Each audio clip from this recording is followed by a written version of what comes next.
Good evening every one. என்ன unit பார்த்துட்டு இருக்கோம்னா unit 9 part 2. Okay, unit 9 part 2 பார்த்துட்டு இருக்கோம். அதில் மெயினாக வந்து பார்ட் 2 பொறுத்தளவு உங்களுக்கு தெரியும் எவல்யூஷன் தான் full portion of that part 2. அதில் ஃபர்ஸ்ட் என்ன பார்த்தோம்னா ஆரிஜின் ஆஃப் லைஃப் பார்த்தோம், எப்படி லைஃப் வந்து ஆரிஜினான்னு பார்த்தோம். அதுக்கடுத்து எவிடன்ஸ், என்னென்ன எவிடன்ஸ் பர்டிகுலராக பயாலஜிக்கல் அண்ட் அனாட்டமிக்கல் அந்த மாதிரி எவிடன்ஸ் ஃபுல்லாக பார்த்தோம். ஸோ அதுக்கடுத்து லமார்க், நியோ லமார்க்கிசம் பற்றி பார்த்தோம். சரியா, பிரின்சிபிள்ஸ் ஆஃப் லமார்க்கிசத்துல மெயினாக 4 முக்கியமான பிரின்சிபல் இருக்கு. இந்த ஜஸ்ட் டைட்டிலே டிஆர்ல கேட்டிருக்காங்க, லாஸ்ட் கிளாஸ்ல சொன்னேன். Internal urge of organism and environment and new needs and use and disuse theory and inheritance of that acquired characters. So these 4 important principles are discussed in the last class, and a lot of examples regarding this theory. நிறைய examples பார்த்தோம். அதுல வந்து சில neo லமார்க்கிசம், லமார்க்கை support பண்ணவங்க, கிரிட்டிஸ் பண்ணவங்க, அதுல even that அதுல முக்கியமான தியரி வந்து ஜெர்ம் பிளாசம் தியரி பார்த்தோம். ஓகே, நிறைய எக்ஸ்பெரிமெண்ட் மூலம் அதை ஃபுல்லாவே எக்ஸ்பிளைன் பண்ணாங்க. ஸோ லாஸ்ட் கிளாஸ்ல இது வரைக்கும் லமார்க்கிசம் அண்ட் நியோ லமார்க்கிசம் வரைக்கும் லாஸ்ட் கிளாஸ்ல பார்த்தோம். Okay, so today we are going to discuss about that Darwinism. Darwinism, page number 45, unit 9, part 2, page number 45. Okay, so இதுல நம்ம சிலபஸ்ல ஏற்கனவே லாஸ்ட் கிளாஸ்ல சொன்னேன், டார்வினிசம் லமார்க்கிசம் அப்படின்னு இருக்காது, நேச்சுரல் செலக்ஷன் அப்படின்னு தான் வார்த்தை இருக்கும். அப்ப நேச்சுரல் செலக்ஷனை டார்வினிசம் பார்க்காம நேச்சுரல் செலக்ஷன் பார்க்கவே முடியாது. நெக்ஸ்ட் இங்க டார்வினிசம் நடத்தினாலும் நான் தனியா நேச்சுரல் செலக்ஷன் மட்டும் தனியாவும் உங்களுக்கு நான் இப்ப டிஸ்கஸ் பண்ண போறேன், அப்பயும் நம்ம பார்த்துக்கலாம். சரியா, ஓகே. ஸோ டார்வின் அப்படின்னு சொன்னாவே த ஃபாதர் ஆஃப் எவல்யூஷன் தான் சொல்லுவோம், சார்லஸ் டார்வின். இதுல தியரி தான் டார்வினிசம். டார்வினிசம்னாலும் நேச்சுரல் செலக்ஷன் தியரினாலும் ஒண்ணுதான் ஆல்மோஸ்ட். அதான் டார்வினிசம் ஆர் நேச்சுரல் செலக்ஷன். இதான் நம்ம சிலபஸ் ஆக்சுவலா ஞாபகம் வச்சுக்கோங்க. இவர் வந்து born in England. So actually the British administration planned that avoid particularly he exported the 5 years on the ship. ஒரு 5 years வந்து இந்த voyage கடல் பயணம். சரியா, அந்த கடல் பயணம் வந்து ஒரு 5 years வந்து அவர் பண்ணாரு அந்த ஷிப்ல. அந்த ஷிப் பேரு HMS Beagle, அதெல்லாம் நம்ம ஏற்கனவே பார்த்தோம். ஸோ ஆக்சுவலா வந்து அந்த கடல் பயணத்துல ஒரு 5 years அந்த டிராவல்ஸ்ல வந்து நிறைய சயின்டிஸ்ட் போனாங்க, நாட் ஓன்லி டார்வின். சரியா, டார்வின் ஆக்சுவலா ஃபர்ஸ்ட் அந்த கடல் பயணத்துக்கு அந்த கப்பல்ல டார்வின் நேம் லிஸ்டே கிடையாது. பட் டாக்டர் மாஸ்லோ அப்படின்னு, sorry not Maslow, the Henslow was asked to nominate that the young naturalist for that voyage. அந்த கடல் பயணத்துக்கு ஒரு யங் நேச்சுரலிஸ்ட் இவரை கூட்டு போங்கன்னு ரெக்கமெண்ட் பண்ணவர் வந்து doctor Henslow. So he gave the opportunity to that young Darwin. ஒரு ஆப்பர்ச்சுனிட்டி அவர் கொடுத்தார். ஸோ அந்த ஆப்பர்ச்சுனிட்டியை கரெக்டா பயன்படுத்திக்கிட்டார். எப்படி உங்களுக்கு வந்து இங்க சூர்யா கோச்சிங்னு ஒரு ஆப்பர்ச்சுனிட்டி ஏதோ மூலம் கிடைச்சிருக்கோ அதை கரெக்டா பயன்படுத்தினா வேலை தான். அதான் டார்வினுக்கு அங்க கரெக்டா பயன்படுத்துறாரு.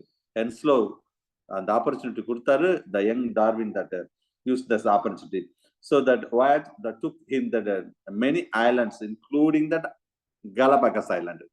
அதாவது இந்த 5 வருஷம் டிராவல் பண்ணார். சில பேர் நினைப்பாங்க 5 வருஷமும் கலபகஸ் ஐலண்டா தான் இருந்து ஆராய்ச்சி பண்ணாரு அப்படின்னு நினைப்பீங்க. அப்படிலாம் கிடையாது.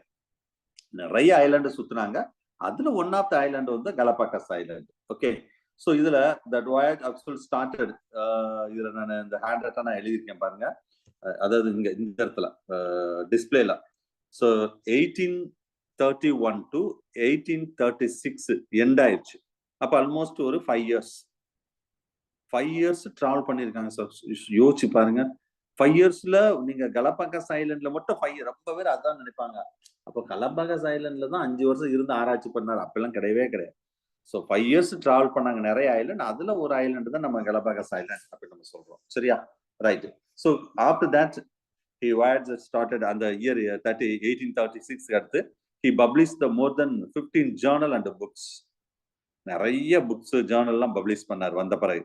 ஸோ அதுல ரொம்ப முக்கியமானது ஆரிஜின் ஆஃப் ஸ்பீசிஸ். எப்பன்னா 1859 பாருங்க, 36 கடல் பயணம் முடிச்சுட்டு வர்றாரு. ஆனா எப்ப இந்த ஆரிஜின் ஆஃப் ஸ்பீசிஸ் புக்கை எழுதுறாரு பாருங்க, 1859. சரியா, மனது அந்த அளவுக்கு வந்து நிறைய அதை பத்தின டீட்டெயில்ஸை ஃபுல்லா ஆராய்ச்சி பண்ணி அதை நிறைய விஷயங்கள் டார்வின் சொல்லியிருக்காரு. சரியா? ஸோ நாட் ஓன்லி அப்ப எவ்வளவு ஒரு எவல்யூஷன்ல ஒரு இன்வால்மெண்ட் எவ்வளவு விஷயங்கள் சொல்லியிருக்காரு. ஸோ இவ்வளவு விஷயத்திலையும் ஃபேமிலியும் நல்லா ரன் பண்ணியிருக்காரு. ஏன்னா he had the 2 daughters and 5 sons. யோசிச்சு பாருங்க, ஃபேமிலியும் நல்லா ரன் பண்ணியிருக்காரு. ரைட், எனிவே சந்தோஷம். டார்வின் அப்ப இந்த டாக்டர் யாரு, 5 சன் யாரு, அதெல்லாம் நம்மளுக்கு தெரியாது. ஸோ அவ்வளவுதான். அந்த டார்வின் யாருன்னு தெரியுது, பட் இவங்க யாருன்னு தெரியுமா? தெரியாது. That is the name. Okay, so this is introduction of that Darwin, ஒரு டார்வினோட ஹிஸ்டரி. ரைட், ஸோ இப்போதான் நம்ம சிலபஸ்குள்ள நுழையிறோம். அப்போ இதுக்கு முன்னாடிலாம் சிலபஸ் இல்லையான்னு கேட்டுறாதீங்க. So natural selection theory, that is called Darwinism. Exact அவர் சிலபஸ். ஆக்சுவலா லமார்க்கிசத்துல நான் 4 பிரின்சிபிள்ஸ் சொன்னேன். கொஸ்டின் டைட்டிலே கொஸ்டின் டிஆர்பில கேட்டிருக்காங்க.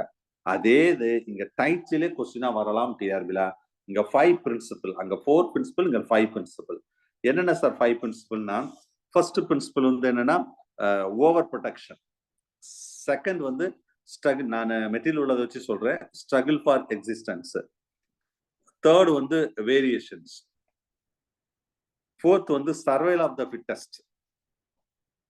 ஃபிஃப்த் வந்து ஆரிஜின் ஆஃப் ஸ்பீசிஸ். நான் இங்க வந்து கான்ஸ்டன்சி நம்பர், இது ஓவர் ப்ரொடக்ஷன்ல இது வந்துடும். சரியா? ஃபிஃப்த் வந்து origin of new species. So இந்த 5 பிரின்சிபிள், இதை பத்தி ரொம்ப டீட்டெயிலா பார்க்க போறோம். அதை கொஞ்சம் டார்வின் அந்த காலத்துல சொன்னதும் இப்பவும் கரெக்டா பொருந்தது. அதை ஃபர்ஸ்ட் பாருங்க, ஓவர் ப்ரொடக்ஷன். அதாவது geometrical ratio of it will be increase தான் சொல்றாங்க. ஓவர் ப்ரொடக்ஷன் அப்படின்னு என்ன சார்? த பரமேசியம், நிறைய எக்ஸாம்பிள் வச்சு ஒரு ப்ரூவ் பண்றாரு. The paramecium actual that the binary fission every 16 hours, 16 மணி நேரத்துக்கு உடவை பைனரி ஃபிஷன் நடக்கும். அப்ப ஒரு பரமேசியம் 2 பரமேசியம் மாறும், 16 மணி நேரத்துக்கு உடவை. அப்ப உலகம் ஃபுல்லா பரமேசியம் இருக்கும். அப்ப பரமேசியம் அழிய வாய்ப்பு இருக்கா? ஓவர் ப்ரொடக்ஷன் இருக்கும்போது that animal, that organism will be alive. It's a living into that. Okay, right. So இதுல ஐ மீன் நிறைய எக்ஸாம்பிள்ஸ் நீங்க மெட்டீரியல் கொடுத்துருக்கேன் பாருங்க. ஆஸ்டர்ஸ். ஸோ ஆஸ்டர்ஸ் பொறுத்தளவு இதுல வந்து the single asters are lay about the 50 millions of egg in the season. யோசிச்சு பாருங்க, 50 millions of egg சார் ஒரு சீசன்ல. அப்ப அதெல்லாம் உலகத்துல எப்பயுமே அழியாது. இதே இது எலஃபன்ட் பாருங்க, slowest breeder can be produced only the 6 young ones.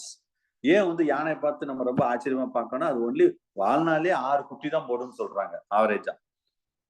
அப்போ போது அதோட நம்பர் ஆஃப் ஸ்பீசிஸ் வந்து குறைஞ்சிட்டே தான் வரும் அந்த எலிஃபண்டோட. இதே சால்மன் ஃபிஷ் பாருங்க, produce 28 millions of egg per season.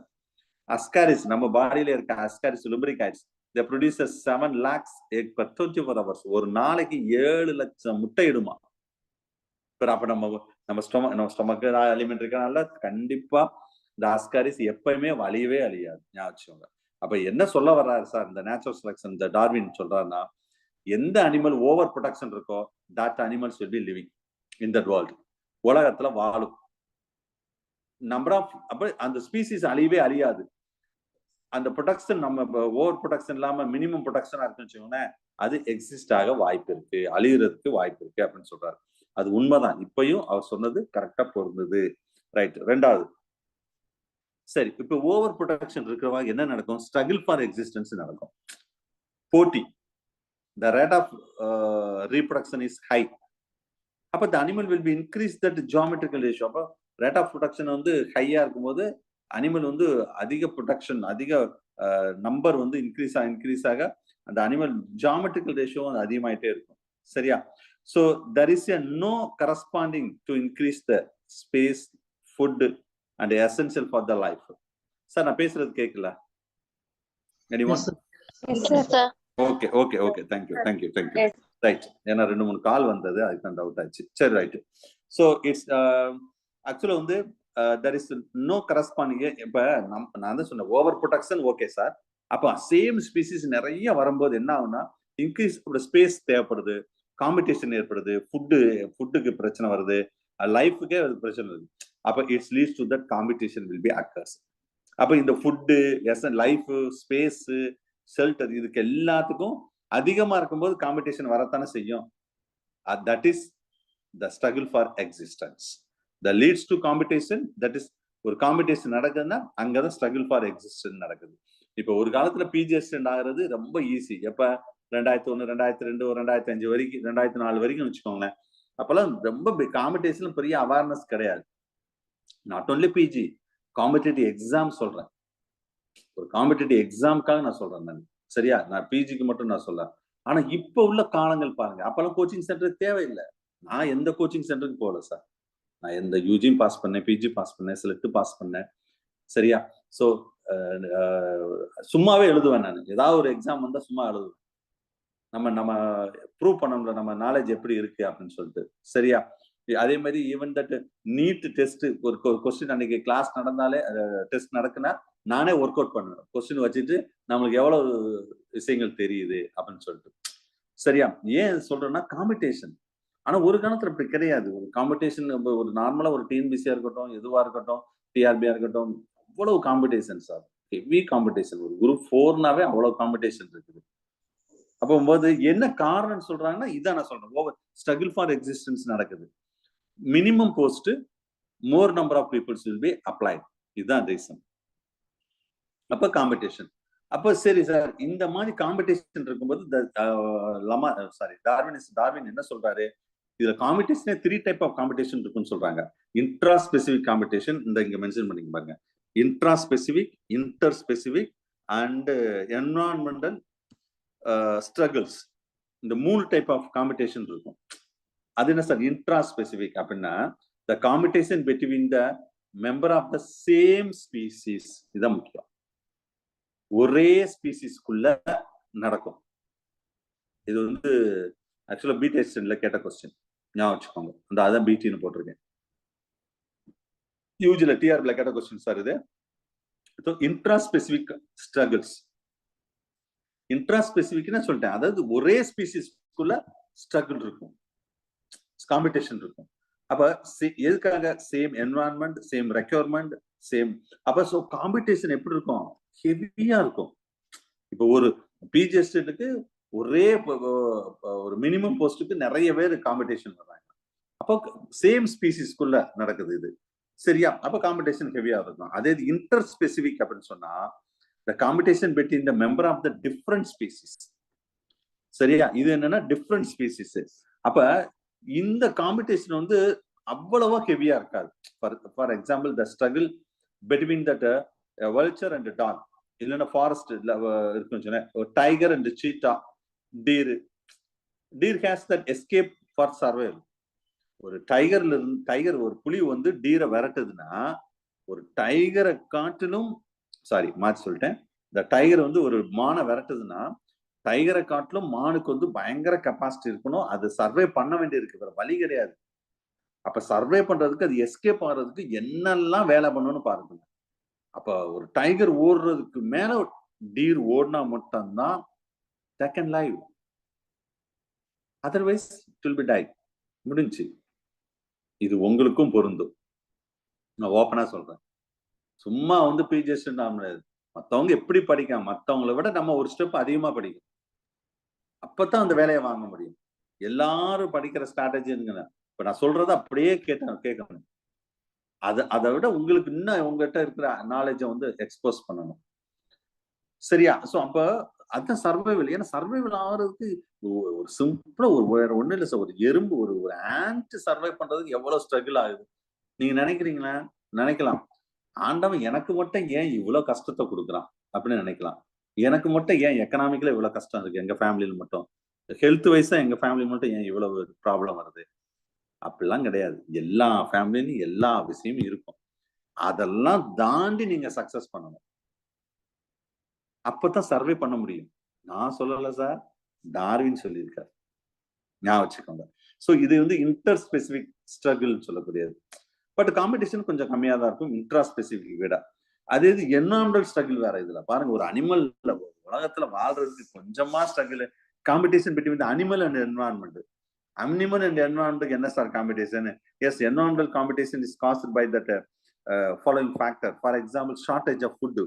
ஒரு மழையே இல்லைன்னா ஃபுட் ஷார்டேஜ் ஆகும், வாட்டர் ஷார்டேஜ் ஆகும், oxygen, lack of the light, shelter, disease, natural calamity, திடீர்னு மழை, மழையே இல்லாம இல்ல சூறாவளி ஏதோ ஒண்ணு பிளட், இவ்வளவு ஸ்ட்ரகிள்லயும் அது என்ன செய்யணும், லைவா இருக்கணும். அப்ப எவ்வளவு struggle use environmental struggle also ஒரு பெரிய ப்ராப்ளம். ஸோ இதெல்லாம் தாங்கிட்டு மூணுமே தாங்கிட்டு வந்தாதான் ஸ்ட்ரகிள் ஃபார் எக்ஸிஸ்டன்ஸ். அப்பதான் அந்த உயிர் இந்த உலகத்தில் வாழும் அப்படின்னு டார்வின் சொல்றாரு. சரி, அடுத்தது வேரியேஷன். இது என்ன புதுசா இருக்கு? இது என்ன, we can define that a difference in the character between the individual. Difference ஒரு கேரக்டர், ஒவ்வொரு இண்டிவிஜுவலுக்கு ஒரு கேரக்டர். அதாவது same organism in that variation can be absorb. ஒரே ஆர்கானிசம் தான், ஒவ்வொருத்தருக்கும் ஒரு வேரியேஷன் இருக்கும். இந்த variation is a inherent property of that animals or the life. But Darwin, it's a believed that a small continuous variation it's important for evolution சொல்றாரு. அதாவது என்னால முடியாது, படிக்க முடியாது அப்படிங்கிற, டெய்லி கொஞ்சம் கொஞ்சமா படிங்க. உங்களால எவ்வளவு முடியுமோ அதை படிங்க. கொஞ்சம்னா டெய்லி ஒரு 1/2 மணி நேரம் மட்டும் சொல்லல நான். சில நேரம் அண்டர்ஸ்டாண்ட் ஆகாது, நோ ப்ராப்ளம். திரும்ப திரும்ப திரும்ப படிக்கணும். சின்ன சின்ன ஸ்டெப்ஸ். இன்னைக்கு ஒரு 50க்கு 25 மார்க் எடுக்கிறீங்களா, கவலைப்படக்கூடாது. அடுத்த டெஸ்ட்ல 2 மார்க் கூட்டுங்க. அதுக்கு அடுத்த டெஸ்ட்ல 2 மார்க்கா கூட்டுங்க. சின்ன சின்ன ஸ்டெப் ஏறினாதானே மேல கடைசியில மலையில ஏற முடியும். ஒரே தாண்ட மலைக்கு போக முடியுமா? அதுதான் அவரும் சொல்றாரு. ஸோ ஸ்மால், தட் சின்ன சின்ன ஒரு small the continuous variation. Variation மாறுபாடு சார், வேற ஒண்ணும் கிடையாது தமிழ்ல சொன்னா. சரியா? அப்போ சின்ன சின்ன மாறுபாடு தான் ஒரு பெரிய ஒரு எவல்யூஷனை கொடுக்கும் அப்படின்னு சொல்றாரு. இதுல 2 டைப் ஆஃப் வேரியேஷன் சொல்றாரு, ஃபேவரபிள், அன்ஃபேவரபிள் வேரியேஷன். ஃபேவரபிள் அப்படின்னு சொன்னது the character which are useful for the process to the struggle for existence. ஒரு அது ஸ்ட்ரகிள் நடக்கும்போது சில வேரியேஷன் வந்து ஃபேவரபிளா கொண்டு, அப்ப அதான் கொண்டு வரணும். For example the strength and aggressiveness of the dog. அது மாதிரி, ஏன்னா ஒரு டாகோட அப்படியே ஒரு டாகை பார்த்தோன்னே நமக்கு ஒரு பயம் வருதா, அப்ப அது ஒரு அக்ரெசிவ்னஸ் பார்த்தோன்னே அதுவும் ஒரு டைப் ஆஃப் அடாப்டேஷன் தான், ஒரு வேரியேஷன். அது மாதிரி ஹை ஸ்பீட் ஆஃப் டீர் புளிய காட்டினா வேம ஓடினாதான் சர்வை பண்ண முடியும். இதுல favourable variation. Unfavourable variation the characters which are useless or harmful to that possess in the struggle for அது அந்த struggle for existence அது தேவையில்லை. அதான் அன்ஃபேவரபிள் வேரியேஷன் சொல்லக்கூடியது. சரி, இந்த மாதிரி ஒரு வேரியேஷன் யாருக்கெல்லாம் இருக்குதோ, எந்த அனிமலுக்கு இருக்குதோ, that can survive. சரி, அப்ப கடைசியில் என்ன சொல்றாருன்னா, the survival of the fittest. யார் இந்த உலகத்துல வாழ்றதுக்கு ஃபிட்டான ஆளு and natural selection. அப்ப the organism will be provided with a favorable variation to succeed in the struggle for existence. ஒரு ஆப்பர்ச்சுனிட்டி கிடைச்சா அதை பயன்படுத்திக்கணும். அந்த ஆப்பர்ச்சுனிட்டி கரெக்டா பயன்படுத்தினா நம்ம சக்சஸ் தான். அதான் சர்வைவல் ஆஃப் த ஃபிட்டஸ்ட் சொல்றது. So each and every organism the fittest for survival. Sir அவர் மீட் பண்ணுங்க. Fittest for survival. ஒவ்வொரு ஆர்கானிசம் அந்த ஒரு வாழ்க்கையில சர்வை பண்றதுக்கு ஒரு ஃபிட்னஸ் தேவைப்படுது. So other animals are unfit for the survive as per அவர் சொல்றாரு. இப்ப சிம்பிளா உங்க புரியும்படி சொல்றேனே, மொத்தமே ஒரு 200 போஸ்ட் வருது பிஜி. 200ல ஒரு எத்தனை பேர் எழுதுவாங்க உங்களுக்கு தெரியும். அப்ப அந்த யார் அந்த 200 பேர் செலக்ட் ஆவாங்க, அதான் சர்வைவல் ஆஃப் த ஃபிட்டஸ்ட்னு சொல்றது. ஸோ யார் பயங்கர ஹார்ட் ஒர்க் பண்ணி அதை எல்லாமே கிராஜுவலா அதை இம்ப்ரூவ் பண்றாங்களோ அது கண்டிப்பா அது ஃபிட் ஆவாங்க. இல்லைன்னா மற்றவங்களும் அன்ஃபிட் தான். வேற என்ன செய்ய முடியும் சொல்லுங்க? வேற என்ன, ஒண்ணுமே செய்ய முடியாது. So the fitness and unfitness can decided by environment. அனிமலுக்கு பொறுத்தளவு இங்கேயும் உங்களுக்கும் அப்படித்தான். என்வாயன்மெண்ட் தான். நீங்க படிக்கிற சிச்சுவேஷனும் படிக்க முடியாம இருக்கிறதுக்கும் உங்க சுத்தி இருக்கக்கூடிய சர்க்கம்ஃபரன்ஸ் தான் காரணம், சூழ்நிலை தான் காரணம், என்வாயன்மெண்ட் தான் காரணம். சார் நீங்க அட்வைஸ் பண்றீங்களா, கிளாஸ் நடத்துறீங்களான்னு சில பேருக்கு டவுட் வரும். நான் கிளாஸ் தான் நடத்துறேன், டார்வின் சொன்னதை தான் நான் சொல்றேன், நானா எதுவுமே சொல்லலை, ஞாபகம் வச்சுக்கோங்க. ஸோ தட் அதான் வந்து ஃபிட்னஸ் அப்படின்னு சொல்றது. இல்லைன்னா அன்ஃபிட், ஃபிட் ஆர் அன்ஃபிட்னு சொல்றோம்ல, அதான் the process of the selection of that organism which are favorable variation, that is we are called as natural selection. ஒரு நேச்சுரலாவே ஒரு செலக்ட் ஆகுறோம், அப்ப அதுக்கு பார்த்தா நேச்சுரல் செலக்ஷன். அப்ப நேச்சுரலா யாரெல்லாம் செலக்ட் ஆக முடியும்னா அந்த நான் சொன்ன விஷயங்களுக்குள்ள யாருக்கெல்லாம் நடக்குதோ that is a natural selection அப்படின்னு சொல்றோம். ரைட், அது அடுத்தது 5th பாயிண்ட். 5th தான் the origin of new, page number 49, origin of new species and speciation. So இதெல்லாம் நடந்தால், இவ்வளவு பிரின்சிபல் நடந்தால் ஒரு நியூ ஸ்பீசிஸ் ஃபார்ம் ஆகும். அது சிம்பிளா அந்த ஒரு சார்ட் மாதிரி கொடுத்துருப்பாங்க. ஓவர் ப்ரொடெக்ஷன், பேஜ் நம்பர் 49ல கீழே இருந்து பாருங்க. Over production, struggle for existent, variation. Variation என்ன சொல்லிட்டேன், அடாப்டேஷன். அடாப்டேஷன் 2 டைப் இருக்கும். இல்ல நான் அடாப்ட் ஆக மாட்டேன், நான் இப்படியே தான் இருப்பேன், நானா எல்லாம் படிச்சுக்கிடுவேன், எனக்கு எல்லாம் தெரியும் அப்படின்னு அப்படியே சொல்லிட்டே இருக்க வேண்டியதான். அதை வந்து அன்பேவரபிள் வேரியேஷன். அடாப்ட் ஆகணும். இப்ப சில நேரம் வந்து நம்ம கிளாஸ்க்கு வந்து முதல்ல கிளாஸ் வரும்போது சில பேர் அடாப்ட் ஆக மாட்டோம். 1 or 2 days கஷ்டமா இருக்கும். ஒரு வாரம் 2 வாரம் கூட கஷ்டமா இருக்கும். மார்க் வராது, டெஸ்ட்ல மார்க் வராது, மத்தவங்க எல்லாம் மார்க் அதிகமா இருக்கும். அதுக்கு நீங்க என்ன செய்யணும், நான் திடீர்னு ஒரு நாளைக்கு ஒரு 1/2 an hour அந்த மாதிரி படிப்பீங்க. திடீர்னு 8 மணி நேரம் படிங்க சார், 10 மணி நேரம் படிங்கன்னா எப்படி படிக்க முடியும்? படிக்க முடியாது. அதுக்கு நீங்க அடாப்ட் ஆகணும். நீங்க அடாப்ட் ஆகல, that's unfavourable variation means it's leads to that failure. இங்க என்ன சொல்றாங்க, animal leads to that death. அவ்வளவுதான். இதே இது அது அடாப்ட் ஆகி இப்ப நம்ம கிளாஸுக்கு, நம்ம டெஸ்ட்டுக்கு, நம்ம மெட்டீரியலுக்கு எல்லாம் பக்காவா நீங்க அடாப்ட் ஆயிட்டீங்க. ஒரு அனிமல் அதே மாதிரி தான். இந்த என்விரான்மெண்ட்க்கு கரெக்டா அடாப்ட் ஆயிட்டா, எப்படி அடாப்ட் ஆகுறது? So favorable variation will be occurs. தனக்குள்ள மாற்றத்தை ஏற்படுத்திக்கொள்ளும் according to that environment.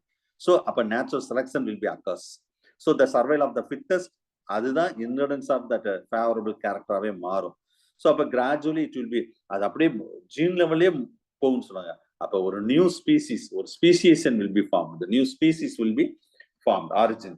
சரியா? அப்ப favorable season நடந்தா மட்டும்தான் அது நடக்கும், இல்லைன்னா நடக்காது. சரியா? இதுக்கு வந்து அவர் ஒரு 5 பிரின்சிபிள் சொன்னாரு, பட் அதுக்கு எவிடன்ஸும் சொல்றாரு. சரியா? இந்த ஓவர் ப்ரொடக்ஷன், அதுல மெயினா வந்து Darwin the exam for natural செலக்ஷன்ல ஜிராஃபி சொல்றாரு. ஜிராஃபி ஏற்கனவே நம்ம ஜிராஃபி வந்து இதுலயும் பார்த்தோம். ஓகே, லாமார்கிஷத்துலயும் ஜிராஃபி வந்து உங்களுக்கு தெரியும், first it eat that grasses, கீழே உள்ள கிராசஸா சாப்பிட்டு இருந்தது. ஒரு காலத்துல கிராசஸ் ஃபுட் அவைலபிலிட்டி கீழே இல்ல, ஒரு மரத்துல தான் இருக்கு. இல்ல நான் கீழே உள்ள புல்ல மட்டும் தான் சாப்பிடுவேன், நான் வேற எதையும் சாப்பிட மாட்டேன்னா உலகத்துல இருந்து இந்த ஜிராஃபே அழிஞ்சு போயிருக்கும். they want to survive. அப்ப என்ன செய்வோம், மாடிஃபை ஆகணும், நெக்கு, லெக்கு. ஸோ அப்ப the leaf of the trees, the Darwin will be believe that short neck and long neck, சின்ன நெக்கா இருந்தது பெரிய நெக்கா மாறினதுக்கு டார்வின் அதை ஜிராஃபிக்கு வந்து பயங்கரமா பிலீவ் பண்ணாரு. அதான் நேச்சுரல் செலக்ஷன்ல. ஷார்ட் நெக் ஜிராஃபி வந்து என்ன ஆகும், நான் இப்படிதான் இருப்பேன்னு சொன்னா அது இறக்க வேண்டியதான், இல்ல நான் சரியா படிக்க மாட்டேன்னா ஃபெயிலியர் ஆக வேண்டியதான். சொல்றது கேட்டாதான் பாஸ் பண்ண முடியும். நான் சொல்லல டார்வின். ஸ்ட்ரகிள் ஃபார் எக்ஸிஸ்டன்ஸ், இதையும் மனுஷன் பாவம் இவ்வளவு கஷ்டப்பட்டு பாருங்க, அந்த காலத்திலேயே 80sலயே வந்து இப்படி சொல்லியிருக்காரு. சொன்னாலும் அதையும் கிரிட்டிசைஸ் நிறைய பேர் பண்ணியிருக்காங்க. ஸோ என்னென்ன கிரிட்டிசிசம் ஆஃப் த டார்வினிசம் பார்ப்போம். Darwin will be started that all variation சொல்றாரு பாத்தீங்களா, are inherited but did not distinguish between the hereditable non hereditable variation. மாற்றங்கள் ஏற்படுதுன்னு சொன்னாரு, அது ஹெரிடிட்டபிள் நான் ஹெரிடிட்டபிள் அதை 2 டிஸ்டிங்விஷ் பண்ணி சொல்லலாம். இது ஒரு டிராபேக், கிரிட்டிசைஸ் பண்ணது. அது மாதிரி he did not explain the origin of new character. ஒரு புதிய பண்பு வர்றதுக்கு என்ன காரணம், அதுவும் அவர் எக்ஸ்பிளைன் பண்ணலாம். he did not explain that actual process of inheritance, அதுக்கு அவரால எக்ஸ்பிளைன் பண்ண முடியல. he explained only that existence of the useful variation பத்தி ரொம்ப டீடைலா சொன்னாரு, but does not give the any idea about that useless variation இருக்கு பாத்தீங்களா, like vestigial organ, அதை பத்தி ரொம்ப டீடைலா அவர் சொல்லல. அது ஒண்ணு. and he cannot explain that existence of over specialization of certain structure. சில அனிமல்ஸ்ல சில ஸ்பெஷலைஸ்டு ஸ்ட்ரக்சர் இருக்கும், அதை பத்தி டார்வின் சொல்ல தெரியல. எல்லாம் இப்ப ஃபார் எக்ஸாம்பிள் மானுக்கு பெரிய கொம்பு இருக்கும், மயிலுக்கு பெரிய இறகுகள் இருக்கும், பேர்ட்ஸுக்கு சில சவுண்டு, இதுல சில ஸ்பெஷலைஸ்டு கேரக்டர்.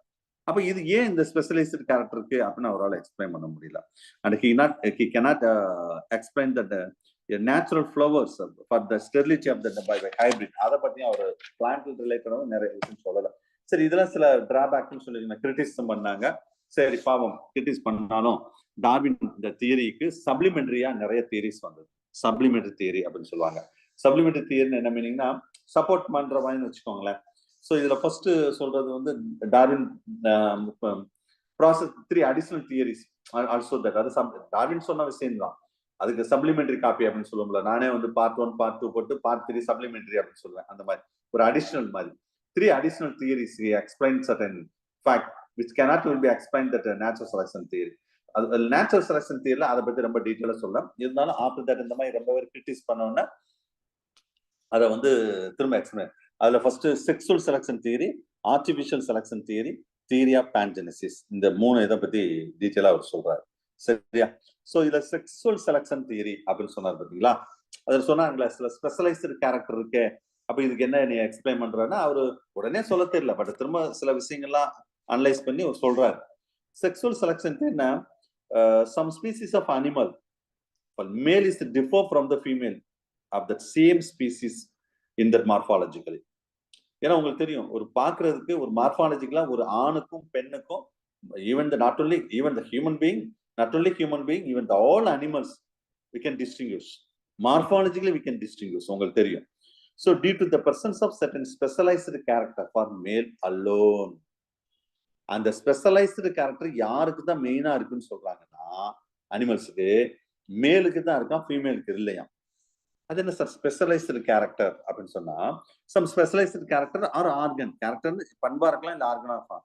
எதுக்காகனா ரீப்ரொடக்ஷன் ஃபார் செகண்டரி செக்சுவல் கேரக்டருக்கு.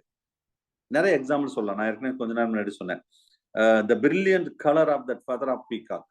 பீகாக்கு வந்து ஆண் பீகாக் நல்லா இருக்குமா, பெண் பீகாக் நல்லா இருக்குமா, மேலா ஃபீமேலானா மேல் தான் பார்க்க ரொம்ப அழகா இருக்கும், ஃபீமேல் வந்து அந்த அளவுக்கு இருக்காது. ஏன்னா மேலுக்கு தான் என்ன இருக்கும், அந்த ஃபெதர்ஸ், அழகான ஃபெதர்ஸ் இருக்கும். சரி, ஐ மீன் த ஆன்டிலோப் ஆஃப் த மேல் டீர், அதுக்கு தான் பெரிய கொம்புகள் இருக்கும். ஐ மீன் பியூட்டிஃபுல் பேண்ட் ஆஃப் த, நான் நிறைய பேஜ் நம்பர் 53ல கொடுத்துருக்கேன் பாருங்க. 53ல நிறைய அத பெரிய லிஸ்டே கொடுத்துருக்கேன் 53ல வந்து. ஓகே, ஸோ அப்ப அதுல வந்து மேலுக்கும் ஃபீமேலுக்கும் ஒரு 10 பாயிண்ட்ஸ் சொல்லுங்க. Beautiful band of the colour of the body of tiger. Tiger வந்து மேல் டைகருக்கும் ஃபீமேலுக்கும் டிஃபரெண்ட் இருக்கும். அதுல மேல் தான் ரொம்ப பார்க்க ரொம்ப அழகா இருக்கும், ஃபீமேல் அந்த அளவுக்கு இருக்காது. சரியா? ஸோ அப்ப இது என்ன sir, you cannot explain that base of the natural selection theory. இது பெருசா நேச்சுரல் செலக்ஷன் தியரியில அவர் எக்ஸ்பிளைன் பண்ணல. அப்ப இன் ஃபீமேல் ஏன் சார் இப்படி ஒரு மேல் மட்டும் இவ்வளவு அழகா இருக்கு அப்படின்னு கேட்டா, டு செலக்ட் த மேல் for matting in the female. ஏன் சார்னா ஃபீமேல் வந்து மேல மேட்டிங் பர்பஸ்க்காக செலக்ட் பண்ணுவான். எப்படி சார் இந்த selection based on the persons of attractive characters. ஒரு அட்ராக்டிவ் கேரக்டர் இருக்கணும் ஒரு ஃபீமேல். இன்னும் உங்களுக்கு புரியும்படி சொல்றேனே, ஒரு டாகோட எடுத்துக்கலாம், இல்லைன்னா ஒரு எப்படி இன்னும் புரியும்படி எது சொல்லலாம், சரி மெட்டீரியல் உள்ளதே சொல்றேன். பீகாக். பீகாக் பாருங்க, ஒரு ஃபீமேல் பீகாக்னு வச்சுக்கோங்களேன். மேல் பீகாக்கு ஃபர்ஸ்ட் அது உடனே மேட்டிங்க்கு ரெடி பண்ணாது, அதுக்கு ரெடின்னு சொல்லாது, அது அலோவ் பண்ணாது ஃபீமேல் பீகாக். அதுல அது வந்து என்ன செய்யணும், மேல் வந்து அதுக்கு அட்ராக்ட் பண்ணணும், அது டான்ஸ் ஆடும். கரெக்டா நீங்க பாருங்க, டான்ஸ் ஆடுற பக்கத்துல ஃபீமேல் பீகாக் இருக்கும், சும்மாலாம் டான்ஸ் ஆடாது, தேவையில்லாம டான்ஸ் ஆடி எனர்ஜிலாம் வேஸ்ட் பண்ணாது. அப்ப ஃபீமேல் பீகாக்க அட்ராக்ட் பண்றதுக்காக அப்படியே பயங்கரமா டான்ஸ் ஆடும், அது செய்யும் இது செய்யும், அது வந்து அட்ராக்ட் பண்ணும், அவ்வளவுதான். அப்ப அந்த மாதிரி அட்ராக்ட் பண்ண பிறகுதான் தே ரெடி டு மேட்டிங். ஓகே, அது அப்ப மேலுக்குன்னு உள்ள கேரக்டர். அதுவே மான் கொம்பு பாத்தீங்களா, ஏன் அந்த அழகா அந்த கொம்புலாம் இருக்குன்னா, ஃபீமேல் பாருங்க ஒண்ணுமே இருக்காது, பார்க்க ஒரு மாதிரி நல்லா இருக்காது, லுக்கா இருக்காது. பட் மேல் ஏன் அப்படி இருக்குன்னா, they want to attract that opposite sex, particularly in female. So இதுதான் வந்து செக்ஸுவல் செலக்ஷன் தியரி. இப்ப ஏன் டைட்டில் இப்படி வச்சிருக்காங்க தெரியுதா? Sexual selection theory. So that the competition leads to that fight among the male in the same species. ஒரே ஒரு சில ஸ்பீசிஸ்ல வந்து காம்படிஷன் ஹெவியா இருக்கும். அதுவே நான் சொன்னேன், இது நல்ல எக்ஸாம்பிள் டாக். ஒரே ஒரு ஃபீமேல் டாக் இருக்கும், சுத்தி 10 மேல் டாக் இருக்கும். நீங்க பார்த்திருப்பீங்க. அந்த 10 மேல் டாகும் ஃபீமேல் டாக் பேசாம ஒரு இடத்துல படுத்திருக்கும் இல்ல நிக்கும். இந்த 10 மேல் டாக் ஒரே சண்டை போடும், கடிக்கும், சண்டை போடும், அது கொலைக்கும், என்னென்னமோ செய்யும். ஆனா அந்த ஃபீமேல் டாக் அதை பார்த்துட்டே இருக்கும் அப்படியே. இது யாரு பயங்கரமா அக்ரெசிவா இருக்காங்க, யாரு அட்ராக்ட் பண்றாங்க, அந்த டாக மேட்டிங்க்கு செலக்ட் பண்ணுமா சார்? யோசிச்சு பாருங்க. ஒரு மேட்டிங்கு பாவம் மேல் என்னென்னலாம் பண்ண வேண்டியிருக்குன்னு பாருங்க. சரியா? அந்த அனிமல்ஸ் அந்த அளவுக்கு அது ஒரு செக்ஸுவல் செலக்ஷன் தியரில சொல்றாங்க. காம்படிஷன் பாஸ், காம்படிஷன் பாருங்க. Not only this, in the studies or job, food, எல்லாத்துக்கும் ஸ்ட்ரகிள் தான். நான் வச்சுக்கோங்க. Right, okay. இப்ப நான் ஒரு செக்ஸுவல் செலக்ஷன் தியரி பத்தி சொல்லிட்டேன். இன்னும் கொஞ்சம் பர்டிகுலரா அந்த சில சேலன் ஃபீச்சர் மட்டும் சொன்னதே தான் வரும். இந்த case of any species of the males are more number than female, அது ஒரு பிரச்சனை. பெண்களை காட்டிலும் ஆண்கள் நிறைய இருக்காங்கன்னு சொல்றாங்க. அப்ப டிமாண்ட் இருக்கத்தானே செய்யும். சரியா? It help the female to select then male. இது ஒரு முக்கியமான கேரக்டர். இந்த case of the male more attractive by the development of the secondary sexual character, இரண்டாம் நிலை பால் பண்பு வளர்ச்சி அந்த மாதிரி இருக்குன்னு சொல்றாங்க. சரி, மேல் provide the brilliant colour, matting dance ஆடணும், மெலடிஸா பாட்டு பாடணும், அப்பதான் அது ரெடி ஆகும் ஃபீமேல். இல்லைன்னா போடான்னு சொல்லிட்டு போயிட்டே இருக்கும். சரியா? So melodies dance, melodies songs, dance இதெல்லாம் பண்ணணும். சம் ஸ்பீசிஸ் ஆஃப் டாரிசியா squirrel, the high fight, அத நான் சொன்னல, fight among that male, the first to the female. And the dog na example சொன்னேன். Sexual selection will be operate only one sex of that species. அந்த ஃபீமேலுக்கு ஏன் sexual selection தெரியல, அது தேவையில்லை. சரியா? அதுக்கு டிமாண்ட் அதிகம். எதுக்குமே ஒரு இடம் டிமாண்ட் அதிகம். டிமாண்ட் அதிகமா இருந்தாலே அதை பெருசா நம்ம எக்ஸ்போஸ் பண்ண தேவையில்லை. ஞாபகம் வச்சுக்கோங்க. ஆட்டோமேட்டிக்கா வந்து அந்த மற்றதுக்கு அட்ராக்ட் பண்றதுக்கு மற்றதான் அதை எக்ஸ்போஸ் பண்ணணும். சரியா? So hence that male alone develop the desired character. ஏன் ஃபீமேல் desired character இல்லைன்னா அது no need, தேவையில்லை. So but natural selection will be operate the both sexual equal. அதான் முக்கியம். அப்ப மேலுக்கும் ஃபீமேலுக்கும் நேச்சுரல் செலக்ஷன் வந்து ஈக்குவலா தான் ஆப்ரேட் பண்ணுது, ஈக்குவலா தான் சான்ஸ் கொடுக்கு. ஆனா மேலுக்கு மட்டும் தான் அந்த என்ன சொல்றது செக்ஷுவல் செலக்ஷன் தியரி படி அது பிரில்லியன்ட் கலர் அண்ட் டான்ஸ் ஆடுறது, மெலோடி சாங் பாடுறது, இந்த மாதிரி என்னென்ன எக்ஸ்ட்ரா என்னென்ன பண்ணணுமோ பண்ணுது. Sexual selection will be considered with the reproduction while the natural selection. இதுவும் சர்வைவல் ஆஃப் த இண்டிவிஜுவல் தான். அந்த இண்டிவிஜுவல் சர்வை பண்ணனா இதெல்லாம் இருந்துதான் ஆகணும்னு சொல்றாங்க. இதுதான் செக்ஷுவல் செலக்ஷன் தியரி. ரைட்டா? அடுத்தது ஆர்டிபிஷியல் செலக்ஷன் தியரி. இது என்ன sir? The animal will be இது ஒரு சப்ளிமெண்டரி தியரி தான். அனதர் யாரு டார்வின் சொன்னா சப்ளிமெண்ட், அதுவும் ஒரு சப்ளிமெண்ட் தான், இதுவும் டார்வின் தான். சரியா? இது almost similar to the natural selection theory தான். பட் நேச்சுரல் செலக்ஷன் இங்க வந்து environment will be select the animals. But artificial selection, natural selection என்னன்னா என்விரான்மெண்ட் செலக்ட் பண்ணும். Artificial selection man select the animals and plant with the desirable characters. நம்ம தான் decide, நம்ம கேரக்டரை decide பண்றோம். ஒரு நல்ல ஒரு மில்க கொடுக்கக்கூடிய ஒரு பஃபலோ இல்லைன்னா ஒரு கவ் அப்படின்னா நம்ம செலக்ட் பண்றோம். ஒரு பிளான்ட், ஒரு சில்லி பிளான்ட், ஒரு பேடி பிளான்ட், ஒரு கோகனட் பிளான்ட், எதுவா இருக்கட்டும், இது வந்து ஹைபிரிட், இது நல்லா ஈல்டு கொடுக்கும். அப்ப நம்ம செலக்ட் பண்றோம் பாத்தீங்களா? இது நேச்சுரல் செலக்ட் பண்ணல, மேன் தான் செலக்ட் பண்றான். That is called artificial selection theory. எதுக்காக இதெல்லாம் செலக்ட் பண்றோம்? எல்லாம் welfare of human being. It's very useful for that. Okay, for example நான் சொல்றேன், இது the production of large number of egg. ஏன் லெகான் முட்டை, கோழி முட்டை ஏன் செலக்ட் பண்றோம்? அது நிறைய முட்டையோட செலக்ட் பண்றோம்.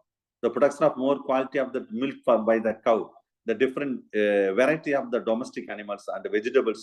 So எல்லாமே artificial selection by man. நம்ம தான் வந்து ஃபுல்லா செலக்ட் பண்றோம். Okay, right. மூணாவது தியரி, இதுவும் சப்ளிமெண்டரி தான், டார்வின் சொன்னதான், theory of pangenesis. So actually the theory explains the process of the ingredients. It cells the body produce that a minute particles. அதாவது இந்த பாடியில ஒரு சின்ன பார்ட்டிகல் இருக்குமா சார், அது பேர் தான் gemmules னு சொல்றாங்க. These gemmules produced by all the cells throughout the life of that individuals. But these gemmules, it's transported and deposited into the germ cells by the blood streams. சரியா? So these gemmules only it's control the development of all cell organelles. But these theories are not accepted. ஏன் சார்னா அப்படிலாம் கிடையாது. ஜெமுல்ஸ் தான் இது காரணமா? ஆஞ்சனிஸ் சொன்னாரு, but இது ஃபெயிலியர். இந்த தியரி வந்து நாட் அக்செப்டட். ஞாபகம் வச்சுக்கோங்க. சரியா? So these are the important points regarding that supplementary theory of that Darwinism. Darwin, not Darwinism, இல்ல டார்வினிசம் சொல்லலாம், தப்பு கிடையாது. ரைட். அடுத்தது ஒரு முக்கியமான ஒரு சயின்டிஸ்ட் வேலஸ். ஏற்கனவே இந்த வேலஸை பத்தி லைட்டா பார்த்தோம். இந்த நியூ ஜியோகிராபிக்கல் ரீஜன்லயும் அந்த வேலஸ், அவர் தான் இவரும். சொல்லுங்க சார். அமீபாலையும் ஜெமில்ஸ் வந்து ஃபார்ம் ஆகும் டூரிங் ஹாட் என்வாயர்மெண்ட், அப்போ ஹார்ஷ் என்வாயர்மெண்ட். அது அடாப்டேஷன், அது அடாப்டேஷன்ல அது நடக்கும். இங்க என்ன சொல்றாங்கன்னா, அவர் வந்து எல்லா அனிமல்ஸ்லயும் ஒரு ஜெமில்ஸ் மாதிரி ஒரு பேன்ஜன்ஸ் மாதிரி ஒண்ணு இருக்கும், இதுதான் வந்து அடுத்தடுத்த ஜெனரேஷன் கடத்தப்படுது, பிளட் ஸ்ட்ரீம்ல கடத்தப்படுது அப்படின்னு அவரும் அந்த காலத்துல சொல்லியிருக்காரு. அது உண்மை கிடையாது. நம்ம ஜீன்ல தான் எல்லாமே கேரக்டர் இருக்கும், அது அப்ப அவருக்கு தெரியல, அதை தான் அங்க சொல்லியிருக்காங்க. சரியா? ரைட். ஸோ அடுத்த ரஷல் வேலஸ். வேலஸ் இவர் வந்து யாரு சார்னு கேட்டா, இந்த வேலஸ் யாருன்னு கேட்டா டார்வினோட கோவர்க்கர். அவர் கூட ஒர்க் பண்ற இன்னொரு சயின்டிஸ்ட் தான் யாரு, Russell Wallace. So actually he was the co-discoverer of the natural selection theory. இவருடைய ரோலும் நிறைய இருக்குது. He contributed that paper, the title, and the heredity of the variety of the depends on the identity from that original type. நிறைய இவரும் அவர் paper publish பண்ண மாதிரி வேலஸும் நிறைய paper publish பண்ணியிருக்காரு. சரியா? But Wallace also to went, நல்ல Darwin வந்து ஒரு 5 வருஷம் டிராவல் பண்ணான்னு சொல்றோம். வேலஸ் வந்து 8 வருஷம் டிராவல் பண்ணார் சார். ஞாபகம் வச்சுக்காங்க. He went to that experiment on the natural.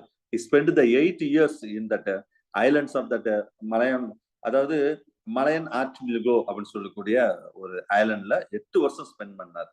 Sir இன்னும் நேச்சுரல் செலக்ஷன் வரும்போது இன்னும் ஒரு சில டாபிக் எல்லாம் வரும். அப்ப நான் என்ன டீட்டெயிலா சொல்றேன். சரியா? இங்க பேசிக்கான விஷயங்கள் ஃபுல்லா இங்க நான் சொல்லிட்டேன். ரைட். ஸோ சரி சார், அப்ப டார்வின் அண்ட் வேலஸ், அதாவது வேற சிம்பிளா புரியும்படி சொன்னா, டார்வின் இந்த உலகத்துல டார்வின் ஒருத்தர் இருந்திருக்காரு, வேலஸ்னு ஒருத்தர் இருக்காரு. வேலஸ் அவராட்டம் அவர் கான்செப்டை சில ஆராய்ச்சி பண்ணி அவர் சொல்லிட்டு இருந்திருக்காரு. டார்வின் அவராட்டம் சொல்லிட்டு இருந்திருக்காரு. அப்ப 2 பேர் சொல்ற விஷயங்கள் ஒரே ஒத்து போனவாதான் 2 பேர் சேர்ந்து வாயா நம்ம 2 பேரும் சேர்ந்து சில பப்ளிஷ் பண்ணுவோம், சில பேப்பரு உலகத்துக்கு சில விஷயம் சொல்லுவோம் தான் அப்படின்னு சொல்றாரு. He published the 2 research papers in 1859. Wallace did not expose to that. என்ன பிரச்சனை இதான் சார், நேரம் காலம் விதி அப்படின்னு சொல்றது. ஆக்சுவலா ஓப்பனா சொன்னா டார்வின் விட வேலஸ் தான் டேலண்ட் பர்சன். அவர் தான் வந்து எவல்யூஷன் ஃபாதர்னு சொல்லணும். பட் அவர் நேரம், அவர் விதி. யார் விதி? போன வாரம் டிஆர்பி விதி தான் சார் திரும்ப உங்ககிட்ட வந்து படிக்க வச்சிருக்கேன் அப்படின்னு சொல்லக்கூடாது. விதியே மதியால் நம்ம வெல்ல முடியும்னு சொல்லுவோம் பாத்தீங்களா? நீங்க படிக்கலன்னா அப்படித்தான் நடக்கும். அதே மாதிரிதான் இவர் என்ன சார், இவருக்கு அங்க என்ன விதி சார் இருந்த? He did not possess a sufficient data. அவர்கிட்ட நிறைய டேட்டா இல்ல. 8 வருஷம் அவர் ஸ்பெண்ட் பண்ணாலும் ஏன்னா he lost the most of his collection in the sea accident. Sir அவங்களை மீட் பண்ணுங்க. சரியா?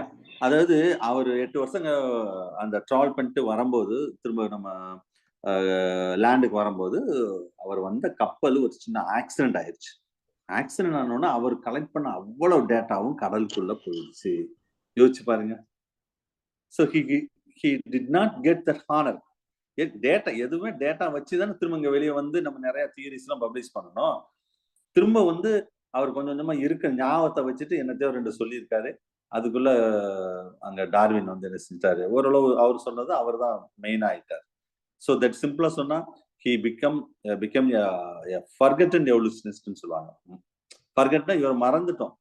என்ன ரீசன்னா டேட்டா லாஸ் ஆயிடுச்சு. இதான் ஒரு முக்கியமான ரீசன், தெரிஞ்சுக்கோங்க. ரைட்.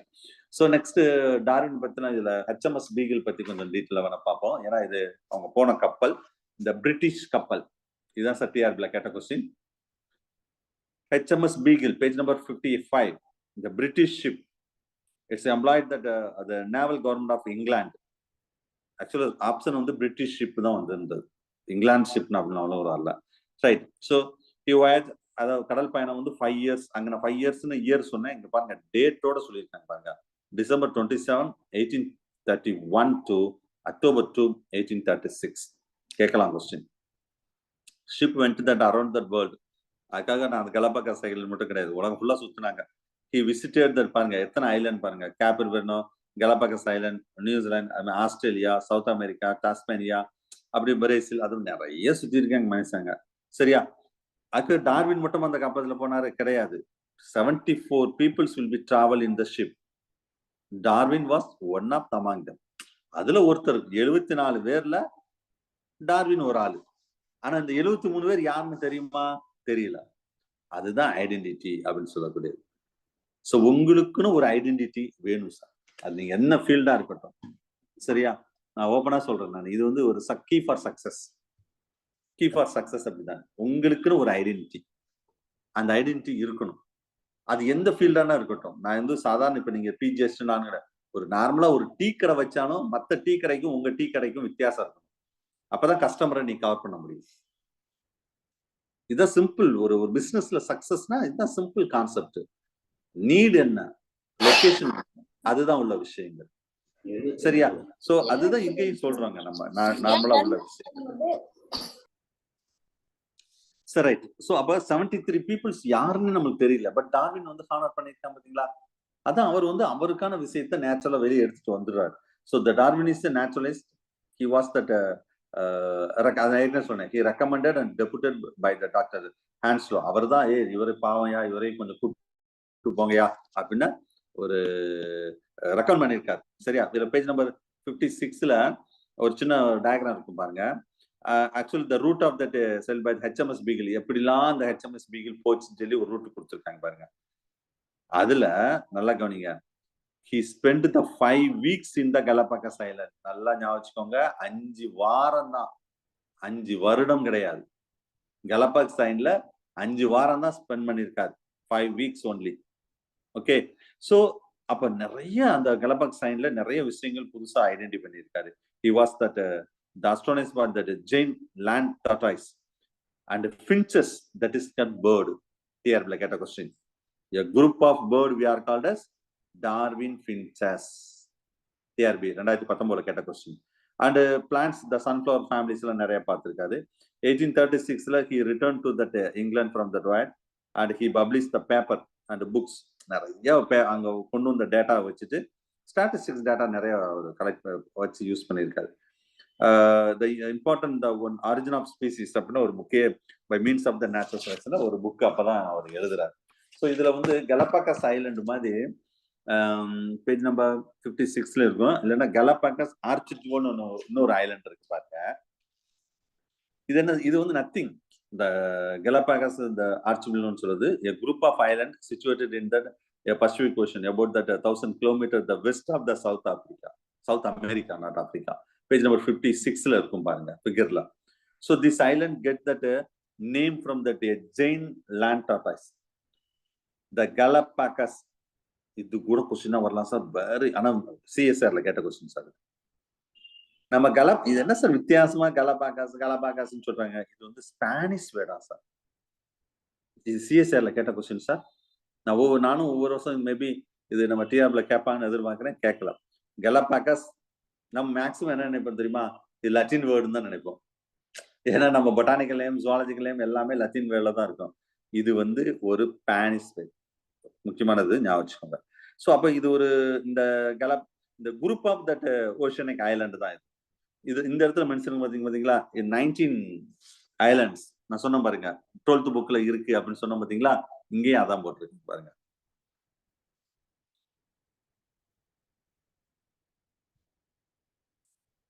Totally 19 islands. சரி, இதுல ஆக்சுவலா become that internationally famous for that after the visit that Darwin. அது வரைக்கும் இது சேர்ந்தது போல ஆள் இல்லை. இப்படி ஒரு ஐலண்ட் இருக்கிறது தெரியாது. சரியா? சோ அப்ப ஒரு டார்வின் விசிட் பண்ண பிறகுதான் அந்த இடமே என்ன ஆச்சு, பயங்கர உலக அளவுல பேசப்பட்டது. சரியா? சோ இல்லைன்னா அந்த ஐலண்டே நம்மளுக்கு என்னன்னே தெரியாது. இப்ப அதே மாதிரி நம்ம ஒரு ஜோக்கோடு சொல்லலாம். நம்ம ஊரு சாமியார் ஒருத்தர் இருந்தார்ல, அப்ப ஒரு ஐலண்ட் வாங்கியிருக்காருல. என்ன ஐலாண்டு? கைலாசா. நம்மளுக்கு கைலாசா ஏதாவது தெரியுமா? தெரியாது. நம்மளால போய் வாங்க உட்கார்ந்த உடனே கைலாசான்னு தெரியுது. சரியா? சோ இதுதான் உள்ளது. After that visit that Darwin, that is famous. So characteristics of that ஐலண்ட்ல the amphibians are completely option. கேட்க வாய்ப்பு இருக்கு சார் கொஸ்டின். முக்கியமான கொஸ்டின் இது. அந்த ஐலண்ட்ல ஆம்பிபியனே கிடையாதான். நம்ம இது எக்ஸ்பெக்ட் பண்ணவே மாட்டோம். ஒரு ஐலண்ட்ல ஒரு கடற்கரை ஓரத்துல கண்டிப்பா ஆம்பிபியன் இல்லாமையா இருக்கும் அப்படின்னு நினைப்போம். Totally. So only the marine lizards and marine guinea அது இருந்ததுன்னு சொல்றாங்க. Birds are represented by that only 80 species. அதாவது பேர்ட்ஸ் நிறைய இருந்திருக்கு, ஆனா ஒன்லி 80 ஸ்பீசிஸ் தான் இருந்திருக்கு. அவ்வளவு பேர்ட்ஸையும் ஆராய்ச்சி பண்ணியிருக்காரு சார் அந்த 5 வாரத்துல. அதுல என்ன ஒரு நிறைய விஷயங்கள் பார்த்தத அவரு, அதுதான் நேச்சுரல் செலக்ஷன்ல அவர் மெயினா சொல்ற விஷயமே அதுதான். ஓகே. சோ அவர் சொல்ற விஷயம் என்னன்னா, the bulk of land birds, a group of bulkனாவே குரூப்னு சொல்லலாம். a group of birds, land birds, that is the Darwin finches. டிஆர்ல கேட்ட கொஸ்டின். சோ அப்ப வேற என்ன சார்னா, the mammals represented by the only the 7 species of the rodent. I made 2 species of the bat பார்த்தாரு. 700 species of the insect பார்த்திருக்காரு. சரியா? Identify பண்ணியிருக்காரு அவரு. So Galapagos animal, mostly that animal life, it's extremely the very interesting. மத்த இடத்துல உள்ள ஐலண்ட்ல மற்ற இடத்துல உள்ள லேண்ட்ல உள்ள அனிமலை காட்டிலும் கலபாகஸ்ல உள்ள ஐலண்ட்ல வந்து அங்க உள்ள அனிமல்ஸ் ரொம்ப எக்ஸ்ட்ரீமா இருந்திருக்கு. அதுக்கு ரீசன் என்ன சொல்றாங்கன்னா, it contain high percentage of the endemic form. ஏன்னா அந்த ஐலண்டுக்கு எந்த ஒரு கனெக்ஷன் கிடையாது, ஒரு எண்டமிக் ஃபார்மா இருக்குது. அப்ப the species will be originated the island itself. அதான் ஒரு ஸ்பெஷல். வேற எங்கேயோ ஒரு ஸ்பீசிஸ் ஆரிஜின் ஆகி இங்க மைக்ரேட் ஆகிலாம் வரல. ஒரு ஸ்பீசிஸ் ஃபார்ம் ஆகுனா அங்க ஐலண்ட்லயே அந்த ஸ்பீசிஸ் ஃபார்ம் ஆயிருக்கு. Species have the developed the subspecies also. And the Darwin finches have the developed the adaptive radiation. Very very important question. நாங்க டைட்டிலே என்ன போட்டிருக்கோம் பாத்தீங்களா? Adaptive radiation. இதுதான் டைட்டிலே. திரும்பவும் சொல்றேன், டார்வின் பின்ச்சஸ் அப்படின்னு சொன்னாலே உங்க மைண்ட்ல அடாப்டிவ் ரேடியேஷன் வரணும். இன்னொரு வார்த்தை குரூப் ஆஃப் வேர்ட்ஸ், இந்த வார்த்தை ஞாபகம். இந்த 2 வேர்டு ஏகப்பட்ட காம்படிட்டிவ் எக்ஸாம்ல கேட்ட கொஸ்டின். ஸோ அந்த பாயிண்ட் ஆஃப் வியூ இந்த 2 வேர்டை மைண்ட்ல வச்சுக்கோங்க. ஓகே, அடாப்டிவ் ரேடியேஷன் நிறைய தடவை வேற வேற எக்ஸாம்ல கேட்ட கொஸ்டின், அதுக்காக சொல்றேன் நான். Many species have evolved that. ஏன்னா இது வந்து அடாப்டேஷன் நடக்குது. The marine ignores and the flightless cormorants and the giant tortoises, the survival of the trade. The islands are situated in the equator, the species on that understanding mostly the penguin and the fur seals. These are the living in this island. இதெல்லாம் அந்த ஐலண்ட்ல இருந்திருக்குன்னு பார்த்திருக்காரு. சரி, மெயினா வந்து அவர் birds தான் நிறைய analyse பண்ணியிருக்காரு. அதான் Darwin finches. Finches is a group of small birds like sparrow, including the family. கேட்கலாம், வாய்ப்பு இருக்கு சார் கேட்க. இங்க சொல்லியிருக்கணும் ஃபேமிலி த்ரீ ஃபின்ச்சஸ் சொல்லலாம். இந்த ஃப்ரிஞ்சிலிடே சொல்லக்கூடிய மெட்டீரியல் இருக்கு, பார்த்துக்கோங்க. இந்த ஃபின்ச் இதை வச்சுதான் அந்த ஃபின்ச்சஸ் அப்படின்னு பேரே வந்தது. Finches it's a living that Galapagos island, that is called Galapagos finches or Darwin finches. So Darwin finches is a wearing the feeding habitat. இந்த இங்க உள்ள எல்லா பேர்ட்ஸுக்கும் கொஞ்சம் இந்த ஒண்ணு இல்லைன்னா, இந்த பேர்ட்ஸ் என்ன சார் நிறைய பேர்ட்ஸா இருக்குன்னா, இங்க பாருங்க ஃபின்ஸ் இருக்கா, எல்லாமே ட்ரீ ஃபின்ச்சஸ் தான். இதுல உள்ள பீக்க மட்டும் பாருங்க, எல்லா மெட்டீரியலையும் கொடுத்துருக்கேன் பேஜ் நம்பர் 58ல. இருந்தாலும் இந்த பீக்க மட்டும் பாருங்களேன், ஏதாவது ஒரே மாதிரி இருக்கா பாருங்க beak. No, beaks are that various it's modified. Page number 58ல மெட்டீரியல் இருக்கு, பார்த்துக்கோங்க. ஏன் சார் அப்படி இருக்குன்னா, இட் ஸ்டார்டட் தட் அது பீக் வந்து என்ன சொல்றாங்கன்னா, பர்டிகுலரா அந்த என்ன டைப் ஆஃப் ஃபுட்டை சாப்பிடுது அந்த பேர்டு, அதுக்கு மாதிரி அது மாடிஃபை ஆயிருக்குன்னு சொல்றாரு சார் அவர். சரியா? So only one of the variety of this beak. So number of their species will be extinct that attention. According to this beak modification by the Darwin finches are grouped into the following main types. அது வந்து ஒரு 6 டைப்ல discuss பண்றாரு. Ground finches, இந்த இதுல வந்து vegetarian tree finches, large tree finches, small finches, would speaker finches. இந்த இதுதான் இந்த வரிசையா இருக்கு பாருங்க. கிரவுண்ட் finches, அதுமாதிரி கேட்டர்சன் ground finches, vegetarian tree finches, அதுமாதிரி இன்செக்டிவோரஸ் ட்ரீ finches. அப்ப அதாவது வெஜிடேரியன்னா அது மேக்ஸிமம் அந்த ஃப்ரூட்ஸ் அந்த மாதிரி விஷயத்தை மட்டும் தான் சாப்பிடும், காய்கனிகள் அதெல்லாம். இன்செக்ட் மட்டும் சாப்பிட்றோம் ட்ரீ finches. ஸோ ஃபின்ச்சஸ்னாவே நான் சொல்லிட்டேன் குரூப் ஆஃப் பேர்டு, ஒரு பேர்டை மீன் பண்ணாது, ஞாபகம் வச்சுக்கோங்க. இது வந்து வார்புலர் ஃபின்ச்சஸ்னா அந்த ஒரு பேர்டை மட்டும் மென்ஷன் பண்ணாது. சரியா? அது மாதிரி வுட் ஸ்பீக்கர் finches அப்படின்னு சொல்லக்கூடியது, வுட்டில் கொத்தி இருக்கிட்டு இருக்கிறது. ஸோ இந்த மாதிரி இதுதான் குரூப் ஆஃப் பேர்ட்ஸ். இது உள்ள ட்ரீ finches, இது வார்புலர் finches, இது வந்து கிரவுண்ட் finches. ஒவ்வொன்றுல எப்படி இருக்குன்னு பாருங்க, பீக்கு மட்டும் பாருங்க. அப்ப இந்த Galapagos archipelago was the origin of islands. It's a free from that enemy. என்ன சார் அங்க எனிமியே இருக்காது, கொஞ்சம் யோசிச்சு பாருங்க. எங்க ஒரு இடத்துல எனிமியே இல்லையோ அங்க there is a variety of ecological niches present in that. எனிமியே கிடையாது. அப்ப the isolation will be provided with a variety of ecological niche. That is ஒரு எக்ஸாம் ஃபிகர் கூட இருக்குமே, adaptive radiation for Darwin finches. அதான் அது அந்த ஃபிகர். ஏன் இந்த இப்போ டிஸ்பிளேல காமிச்சிருக்கல அடாப்டிவ் finches, ஏன்னா அதுல வந்து எனிமிஸ் இல்லாதவங்க அது தக்கன மாடிஃபை மட்டும் தான். Each islands are population it's developed in that own adaptation that particular island condition. அந்த ஐலண்ட் கண்டிஷன் எப்படி இருக்கோ அது தக்கன மாடிஃபிகேஷன் ஆகிக்கிறது.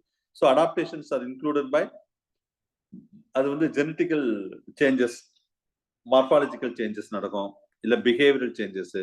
So the Darwin finches are extends the number of the subspecies நிறைய ஃபார்ம் ஆயிடும். நிறைய சப்ஸ்பீசிஸ் ஆர் நியூலி எவால்வ்டு. அதுதான் ஒரு சப்ஸ்பீசிஸ் ஃபார்ம் ஆன அடுத்தது நியூ ஸ்பீசிஸ் ஃபார்ம் ஆயிடும். இப்போ இந்த ஃப்ரூட்டை மட்டும் இது சாப்பிடுறது, இது இது இன்செக்டை சாப்பிடுறது, இது இந்த மாதிரி விஷயங்கள், இது மாதிரி சீட்ஸை சாப்பிடுறது, எது சாப்பிடுறதோ அதை வச்சுதான் அதோட பீக் எப்படி இருக்குன்னு பாருங்க. சரியா? Right. At the significance of that Darwin finches. It's actual Darwin the world famous. எதுக்கு நல்லா ஃபேமஸ் ஆனார்னா நேச்சுரல் செலக்ஷன் தியரி. டிஎன்பிசியில் நிறைய தடவை கேட்ட கொஸ்டின். நேச்சுரல் செலக்ஷன் தியரினாவே டார்வின் தான். So Darwin finches showing that adaptive radiation சொல்லிட்டாங்க பார்த்தீங்களா? ரெண்டாவது பாயிண்ட் ரொம்ப முக்கியமானது. நேச்சுரல் செலக்ஷன் எவ்வளவு முக்கியமோ அடாப்டிவ் ரேடியேஷன் அவ்வளவு முக்கியம். Darwin finches show that clear evidence for evolution and show that isolation to bring about that evolution and origin of new species. So அவ்வளவு important for the Darwin finches. Okay, next the Malthus. இது என்ன sir Malthus? புதுசா இருக்கு. is a famous for Malthus theory of population. Population சொன்னாவே Malthus எல்லாருக்கும் ஞாபகம் வரும் ecology ல. ஏன்னா according to this theory the population will be increased in the geometrical progress like. அதாவது மால்தஸ் என்ன சொல்றாருன்னா எப்பவுமே 1 வந்து 2 ஆகுறது, 2 3 ஆகுறது, 4 பாப்புலேஷன் வச்சுக்கோங்க 5 இப்படி இன்க்ரீஸ் ஆன பெரிய ப்ராப்ளம் கிடையாது. 1 வந்து 2 ஆகும், 2 4, 4 8, அடுத்து 16, 32, 64 இப்படி பாப்புலேஷன் வந்து இன்க்ரீஸ் ஆயிட்டே இருக்கு வேர்ல்ட்ல. அப்ப இந்த மாதிரி நடக்க இந்த மாதிரி பாப்புலேஷன் இன்க்ரீஸ் ஆகும்போது the food production will be want to increase. அப்ப அதுதான் நம்ம என்ன சொன்னோம், இது அர்த்தமெட்டிக் ப்ராக்ரஸ் லைக். அது அர்த்தமெட்டிக்னா இந்த சொன்ன பார்த்தீங்களா, இதுதான் 1 2 3 4 இப்படி போறது. இது ஜியாமெட்ரிக்கலா போகும். இதனால என்ன ஆகும், இந்த population growth will be outward to that food supply ல ப்ராப்ளம் வரும். This theory is that to help from that much more purpose for அப்ப நேச்சுரல் செலக்ஷன் தியரி தான். எங்க காம்படிஷன் நடக்குதோ அங்க நேச்சுரல் செலக்ஷன் தியரி இன்வால்வ் ஆகும். சரியா?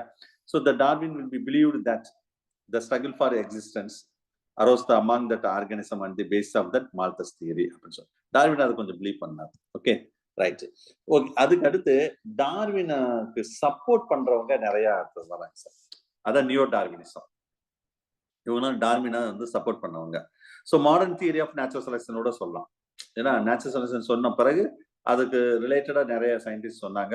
இந்த major difference Darwinism will be rectified. அவர் சொன்ன சில டிராபேக்லாம் இவங்க ரெக்டிஃபை பண்ணாங்க சில சயின்டிஸ்ட். ஸோ ஹி சப்போர்ட்டட், சிம்பிளா சொன்னா எக்ஸ்பெரிமெண்ட்ல அந்த நேச்சுரல் செலக்ஷன் எவிடன்ஸ் ப்ரூவ் பண்றாங்க அவங்க. ஸோ ஃபியூ பேஜ் நம்பர் 60ல சில நேச்சுரல் நியோ டார்வினிசம் ஒரு சயின்டிஸ்ட் பேர் நிறைய இருப்பாங்க. ஃபிஷர், சிவல் ரைட், என்செக்கல், ஹக்ஸ்லி அண்ட் ஹெர்பர்ட் ஸ்பென்ஸ்டர். ஸோ இவங்கெல்லாம் வந்து டார்வினுக்கு ஹெல்ப் பண்ணவங்கன்னு சொல்றதை விட அது வந்து நியோ டார்வினிசத்துக்கு ஒரு இம்பார்ட்டன்ட் பர்சன்ஸ். ஒவ்வொருத்தரும் ஒரு மாதிரி எக்ஸ்போஸ் பண்ணாரு அவங்க கேரக்டர் வைஸா. சரியா? ஸோ நியோ டார்வினிசம் வந்து மெயினா இந்த எக்ஸ்பெரிமெண்டல் எவிடன்ஸ் ப்ரூவ் பண்ணாங்க.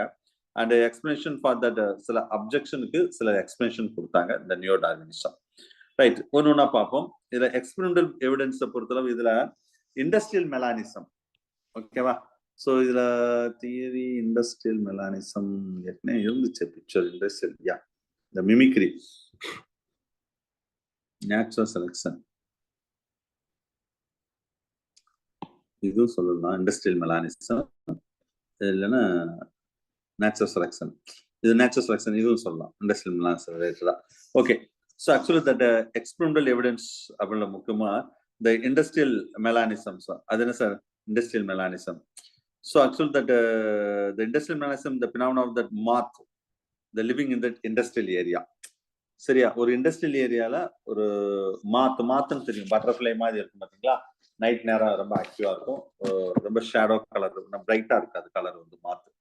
So he developed that they are black color for melanin pigments to moth to the, so body up to the shoot cover that background and that bark of the trees. இது உங்களுக்கு புரியும் நினைக்கிறேன். இப்ப இந்த இதுல கூட அந்த அளவுக்கு நம்ம பிக்சர் பர்ஃபெக்டா இல்ல.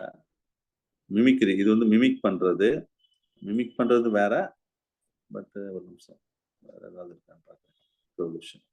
சரி, சோ இது ஒரே மாதிரி இன்னொரு இது உருவாது மிமிக்ரின்னு சொல்றோம். இது எப்படின்னா ஒரு இண்டஸ்ட்ரியல் ஏரியான்னு வச்சுக்கோங்க.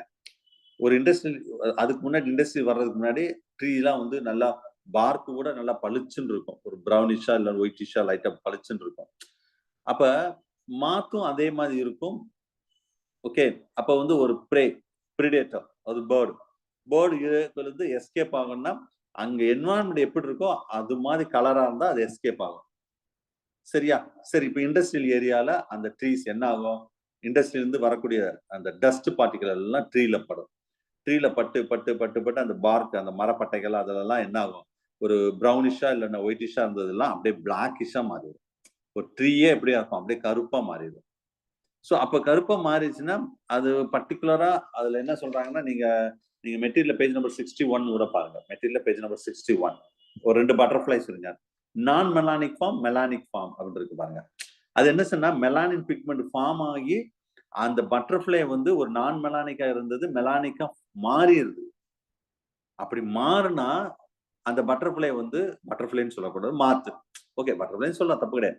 அந்த பட்டர்ஃப்ளை வந்து என்ன செய்யும்னா ஒரு பார்க்ல அந்த பார்க் மரப்பட்டை வந்து கருப்பு கலர் இருக்கு, இதுவும் கருப்பு கலர்ல இருந்தா வச்சுக்கோங்களேன், ஒரு தூரத்துல இருந்து ஒரு பேர்டு வந்து அது மரப்பட்டை நினைச்சிட்டு போயிடும். நீங்க நல்லா கவனிச்சு பாருங்க, ட்ரீல சில மாத்து வந்து உண்மையிலே அந்த மாத்து அதுல உட்கார்ந்துருக்கானே நமக்கு தெரியாது. அந்த மரப்பட்டை எப்படி இருக்கோ, அந்த பார்க் எப்படி இருக்கோ அதே மாதிரி தான் இதுவும் இருக்கும். That is called adaptation. That is called survival of the fittest. இல்ல நான் அடாப்ட் ஆக மாட்டேன், the white colour of the மாத்தா தான் இருப்பேன் அப்படின்னே இருந்தா என்ன நடக்கும் தெரியும்? Easily to predators will be capture and eaten up them. அதாட்டு கொத்தி அழகா கொத்திட்டு போயிடும். ஸோ அப்ப இது பாருங்க, லைஃப் இதுதான். நான் இப்படித்தான் இருப்பேன் அப்படிலாம் இருக்கக்கூடாது. அந்த இடம், பொருள், இடத்தை பொறுத்து நம்ம சூழ்நிலை பொறுத்து நம்ம மாத்திக்கணும். இல்ல நான் இப்படித்தான் ரிஜிடா தான் இருப்பேன். ஒரு ஸ்கூல்லயே நீங்க ஒரு வேலைக்கு போறீங்கன்னா ஒவ்வொருத்தரும் ஒவ்வொரு மாதிரியா இருப்பாங்க. ஸோ அதுக்கெல்லாம் நம்ம அடாப்ட் ஆகணும். இல்ல நான் இப்படித்தான் இருப்பேன்னா அது நிறைய ப்ராப்ளத்தை ஃபேஸ் பண்ண வேண்டியிருக்கும். அதுதான் அது எல்லாம் அதான் நேச்சுரல் செலக்ஷன் சொல்லக்கூடியது. அது மாறிடுச்சுன்னா இந்த ஷூட் மூலம் அது பிளாக் கலர் மாறிடுச்சுன்னா ஈஸியா எஸ்கேப் ஆகும். அது லைவா உயிரோட இருக்கும். The moth will be developed that a black colour for the industrial area. அதான் இது நேச்சுரல் செலக்ஷன். பேஜ் நம்பர் 61ல ஒரு டேபிள் இருக்கு பாருங்க. மெலானிக் ஃபார்ம் 1845ல பிஃபோர் 1845ல மெலானிக் ஃபார்மே கிடையாது. ஒன்லி நான் மெலானிக் ஃபார்ம் மட்டும் தான் இருந்துச்சு. அதே 48ல பாருங்க 1% கொஞ்சம் கொஞ்சமா மாறி இருக்கு.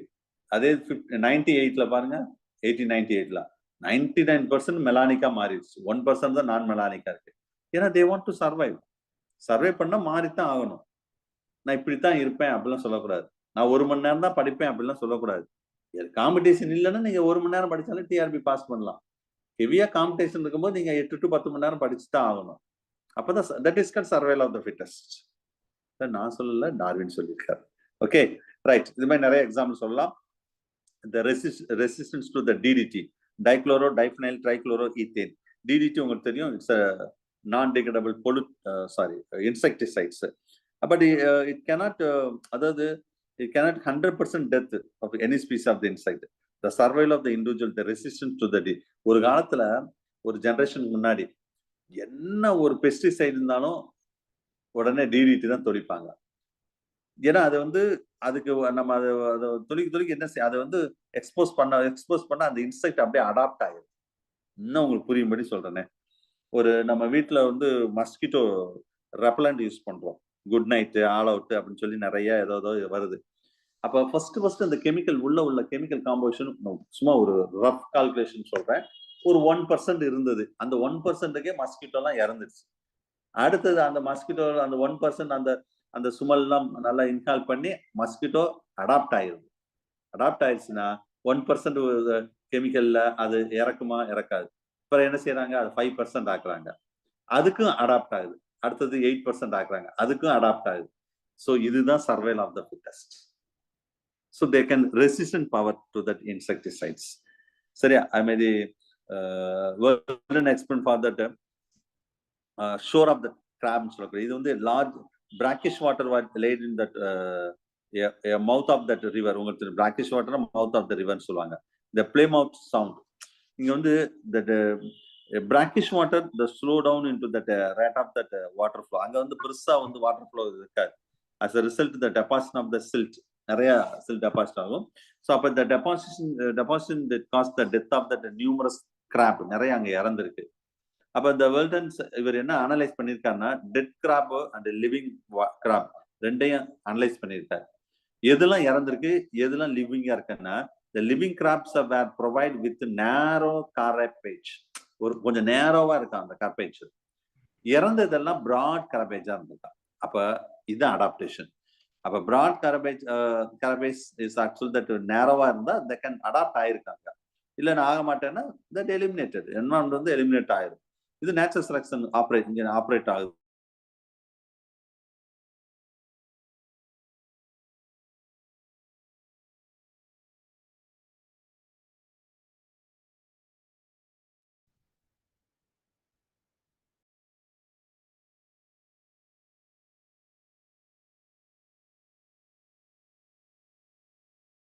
சாருக்கு யாராவது கால் பண்ணுங்க ப்ளீஸ்.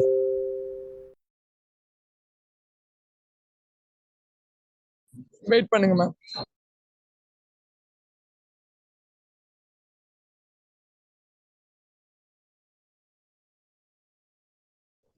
யாராவது இன்ஃபார்ம் பண்றீங்களா இல்ல நான் பண்ணட்டுங்களா? யாராவது ஒருத்தர் சொல்லுங்க. சார் நீங்க பண்ணுங்க சார். சரி வெயிட் பண்ணுங்க. ஏன்னா நான் அடிக்கும் போது வேற யாராவது அடிச்சீங்கன்னா போகாது, அதுக்கு தான் சொல்றேன். இல்ல வேற யாராவது பண்றீங்கன்னா நீங்க பண்ணுங்க. நான் கால் போட்டேன்னா அதுக்காக தான் சொல்றேன். இருங்க பண்ணுங்க.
சார் கொஞ்சம் வெயிட் பண்ண சொன்னாங்க. அது எதுவும் தெரியாம exit ஆயிடுச்சாம்.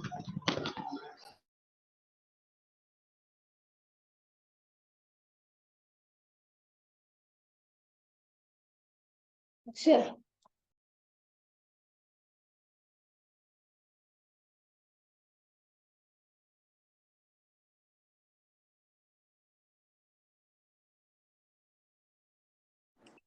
Yes, it's audible.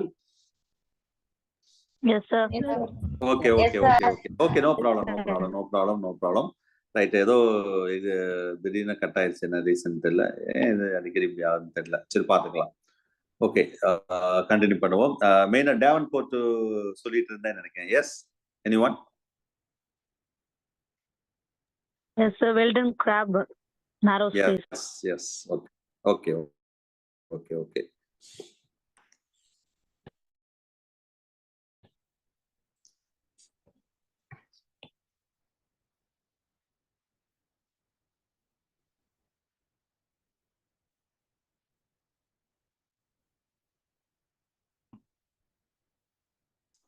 Okay, இதுல நிறைய விஷயங்கள் இதுல நம்ம பார்த்தோம்.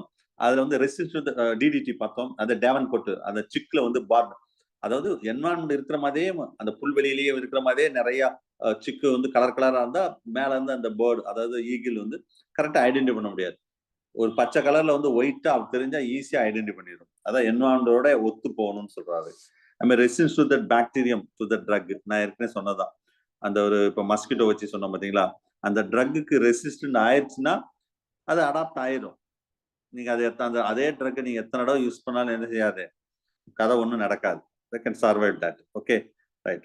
Next, the expansion to that சில இதெல்லாம் வந்து அவருக்கு சப்போர்ட் பண்ண, டார்வினுக்கு சப்போர்ட் பண்ணவங்க, எவிடன்ஸோட ப்ரூவ் பண்ணவங்க. சில இதை வந்து அவர் சொன்ன விஷயத்த சில எக்ஸ்பிளேஷன், அதாவது ஜெர்ம் பிளாசம் தியரி, நேற்று இதை பத்தி ரொம்ப டீட்டெயிலா பார்த்துட்டோம். ஆகஸ்ட் வெயிஸ்மேன் டிஆர்ல கேட்டிருக்காங்க சார். ஏன்னா the Darwin did not differentiate into the hereditable and non-hereditable variation, அதை பத்தி அவர் எக்ஸ்பிளைன் பண்ணல. பட் ஜெர்ம் பிளாசம் தியரி மூலம் ஆகஸ்ட் வெயிஸ்மேன் கம்ப்ளீட்டா அதை பக்காவா எக்ஸ்பிளைன் பண்ணாங்க. அதாவது ஹெரிடிட்டபிள் மட்டும்தான், ஜீன் லெவல்ல பாதிச்ச ஒரு கேரக்டர் தான் அடுத்த ஜெனரேஷன் போகும். பீனோடைபிக்கலா இருக்கக்கூடிய கேரக்டர் தான் அடுத்த ஜெனரேஷன் போகாதுன்னு அவர் ப்ரூவ் பண்ணார். சரியா? I mean Mendel also supported to that experiment. Darwin does not explain the process of inheritance. அதை பத்தி அவர் எக்ஸ்பிளைன் பண்ணல. அப்ப அது மெண்டல் சொல்றாரு. Mendel explain the process of inheritance. The factors were transported through that gamete to that offspring. என்ன sir ஃபேக்டர்னு சொல்றீங்க? ஸோ மெண்டல் வந்து ஜீன்னு சொல்ல தெரியல. அது வந்து ஜோகன்சன் அப்படின்னு ஒரு சயின்டிஸ்ட் தான் அதுக்கு வேர்டு ஜீன்னு பேர் வச்சாரு. மெண்டல் வந்து அது ஜீனுக்கு பதில் ஃபேக்டர்னு சொன்னார். அதான் ஃபேக்டர் ஹைபாத்திசிஸ்னு கூட நம்ம ஜெனடிக்ஸ்ல படிப்போம். ரைட். இந்த Mendel concept of the following principle: each animal have a bundle of that characters. அதாவது இந்த இண்டஸ்ட்ரியல் மெலானிசம் சொல்றது, பண்டில் ஒவ்வொரு அனிமலுக்கும் ஒரு பண்டில் ஆஃப் கேரக்டர் இருக்கும் அப்படின்னு சொல்றாரு. இந்த பெப்பர்டு மாத்து, இந்த இது கூட சொல்ல பெப்பர்டு மாத்து, மெலானிக் நான் மெலானிக். சரியா? அப்ப எதுல மெலானிக் எது நான் மெலானிக்னா, இப்ப நான் மெலானிக் ஃபார்ம் வந்து அதுல இருந்து வரக்கூடிய யங் ஒன்ஸ் அப்படியே அது அப்ப இன்ஹெரிடன்ஸ் பொட்டன்ஷியாலிட்டியே மாறிடும்னு சொல்றாங்க. அப்ப அடுத்து வரக்கூடிய யங் ஒன்ஸ் இப்படித்தான் இருக்கும்னு சொல்றாரு அவர். சரியா? Each character is controlled by a pair of genes. 2 genes is there, one is the dominant, one is the recessive. So allele will be segregated during the gamete formation. மூலம் தான் allele வந்து segregate ஆகும் அப்படின்னு Darwin சொல்றாரு. Sorry, mental சொல்றாரு. அதாவது Darwin சொன்ன விஷயத்த கொஞ்சம் மெண்டலோட எக்ஸ்பெரிமெண்டோட பொருந்து சொல்றாரு. அது மாதிரி the genes are shortened independently during the gamete formation. இது விஷயம்லாம் கொஞ்சம் எக்ஸ்பெரிமெண்டலா சப்போர்ட் பண்ணாரு மெண்டல். வேரியேஷன், இது ஏற்கனவே சொன்ன மாற்றங்கள், வேரியேஷனாவே நம்ம மாற்றம் சொல்றோம். So that Darwin does not explain that origin of variation. அவரால எக்ஸ்பிளைன் பண்ணல. But origin of variation the process by that following factors. இந்த ஒரு ப்ராசஸ் நடக்குன்னா ஒரு முக்கியமான சில ஃபேக்டர்ஸ்லாம் இருக்குது. ஒரு வேரியேஷன் நடக்கணும்னா இந்த ஃபேக்டர்லாம் கண்டிப்பா நடக்கணும். இந்த ஃபேக்டர் இல்லாம எந்த ஒரு வேரியேஷனும் நடக்காது. ஞாபகம். What are those factor? Mutation, recombination, hybridization, genetic drift, isolation, founder principle and migration and gene flow. சும்மா வேரியேஷன் நடக்குமா? ஒரு மாற்றம் ஏற்படும்னா ஏதோ உங்களுக்குள்ள ஒரு மாற்றத்தை ஏற்படுத்தணும்னா நான் ஏதாவது 2 சொன்னாதான் உங்களுக்குள்ள ஒரு மாற்றத்தை ஏற்படுத்தும். உங்க ஃபேமிலி மெம்பர் ஏதாவது உங்களுக்கு பூஸ்டப் பேசினா தான். எதுவுமே சொல்லல வச்சுக்கோமே, பிளைண்டா தான் இருப்பாங்க. ஒரு சைல்ட உங்க வீட்டுல நடக்கக்கூடிய இருக்கக்கூடிய ஒரு சைல்ட நீங்க சைக்காலஜிக்கலா ட்ரீட் பண்ணுங்க. உங்க சைல்ட அவங்கள வந்து அன்பா பேசி அது சில விஷயத்த சொல்லுங்க, அவங்க கேட்பாங்க. நம்ம ரொம்ப அரட்டனா வச்சுக்கோங்களேன், அது அப்படியே வெடிச்சிடும், எக்ஸ்போஸ் ஆயிடும். அப்போ அதுக்கு வந்து அடங்காது, நம்மளுக்கு அடங்க மாட்டாங்க. என் பிள்ளை எனக்கு அடங்க மாட்டேங்கிறாங்கன்னு சொல்றாங்கல்ல, அது வந்து நீங்க அன்பா பேசி பாருங்க, அவனுக்கு பொலைட்டா பேசி பாருங்க, கண்டிப்பா அது நடக்கும். அவனை பாராட்டி பாருங்க. அதான் சொல்ல, அதான் இது ஒரு அடாப்டேஷன் தான். சரியா?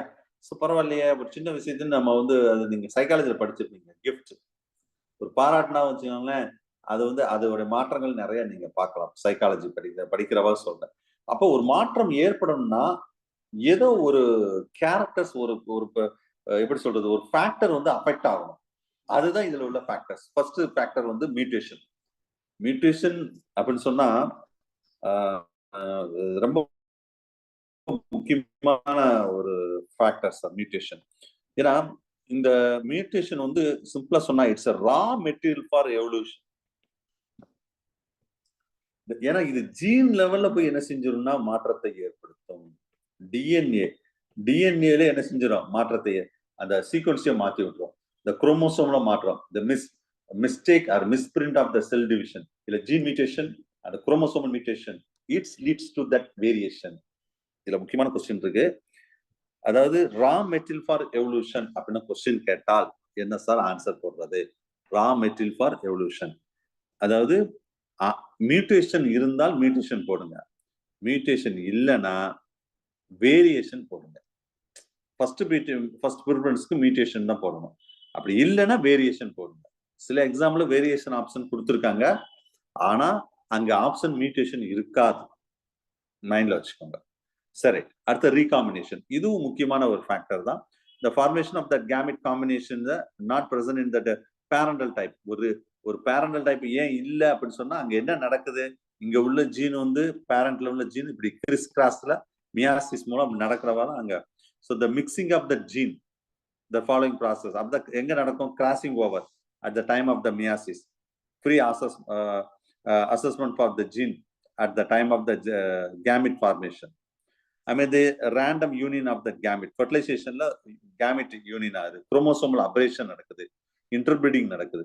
இந்த மாதிரி நடக்கும்போது the recombination of the genes, rearrangement, அது எங்க நடக்குது? recombinationல இங்க rearrangement of genes. அப்ப that cause that position effect and epistasis is a primary source of variation. Mutation, recombination ஒரு முக்கியமான ஒரு primary source ன்னு சொல்லலாம் வேரியேஷன் நடக்கிறதுக்கு. அடுத்தது hybridization. ஸோ இந்த ஏரியால ஒரு கொஸ்டின் கேட்டாங்க சார், ஹைபிரிடைசேஷன் ஒரு கொஸ்டின் வந்திருந்தது. சரி, ஹைபிரிடைசேஷன் என்னன்னா இது ஜெனடிக்ஸ்ல வந்துருது, இங்க வரல, ஜெனடிக்ஸ்ல வந்திருந்தது. The crossing of the two species resulting in the formation of hybrid. ரெண்டு ஸ்பீசிஸோட ஹைபிரிட் பண்றோம். இது ஜெனடிக்ஸ்ல ரொம்ப டீட்டெயிலா பார்த்துருக்கோம் நம்ம. The development of new characters. For example, ஒரு அனிமல், இந்த case of that female hours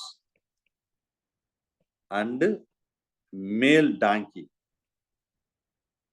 இதை கிராஸ் பண்ணா நம்மளுக்கு என்ன கிடைக்கும்னு கேட்டா மியூல் கிடைக்கும். இது கழுதை, இது குதிரை. குதிரை கழுதைன்னா இது கோவேரி கழுதை தமிழ்ல சொன்னா மியூல். ஓகே, இது எப்பவுமே இந்த நல்ல கவனிங்க, மேல் டாங்கி தான். இது மேல் ஃபீமேல் நீங்க மாத்தினாலே அது வந்து வேற மாதிரி இருக்கும்.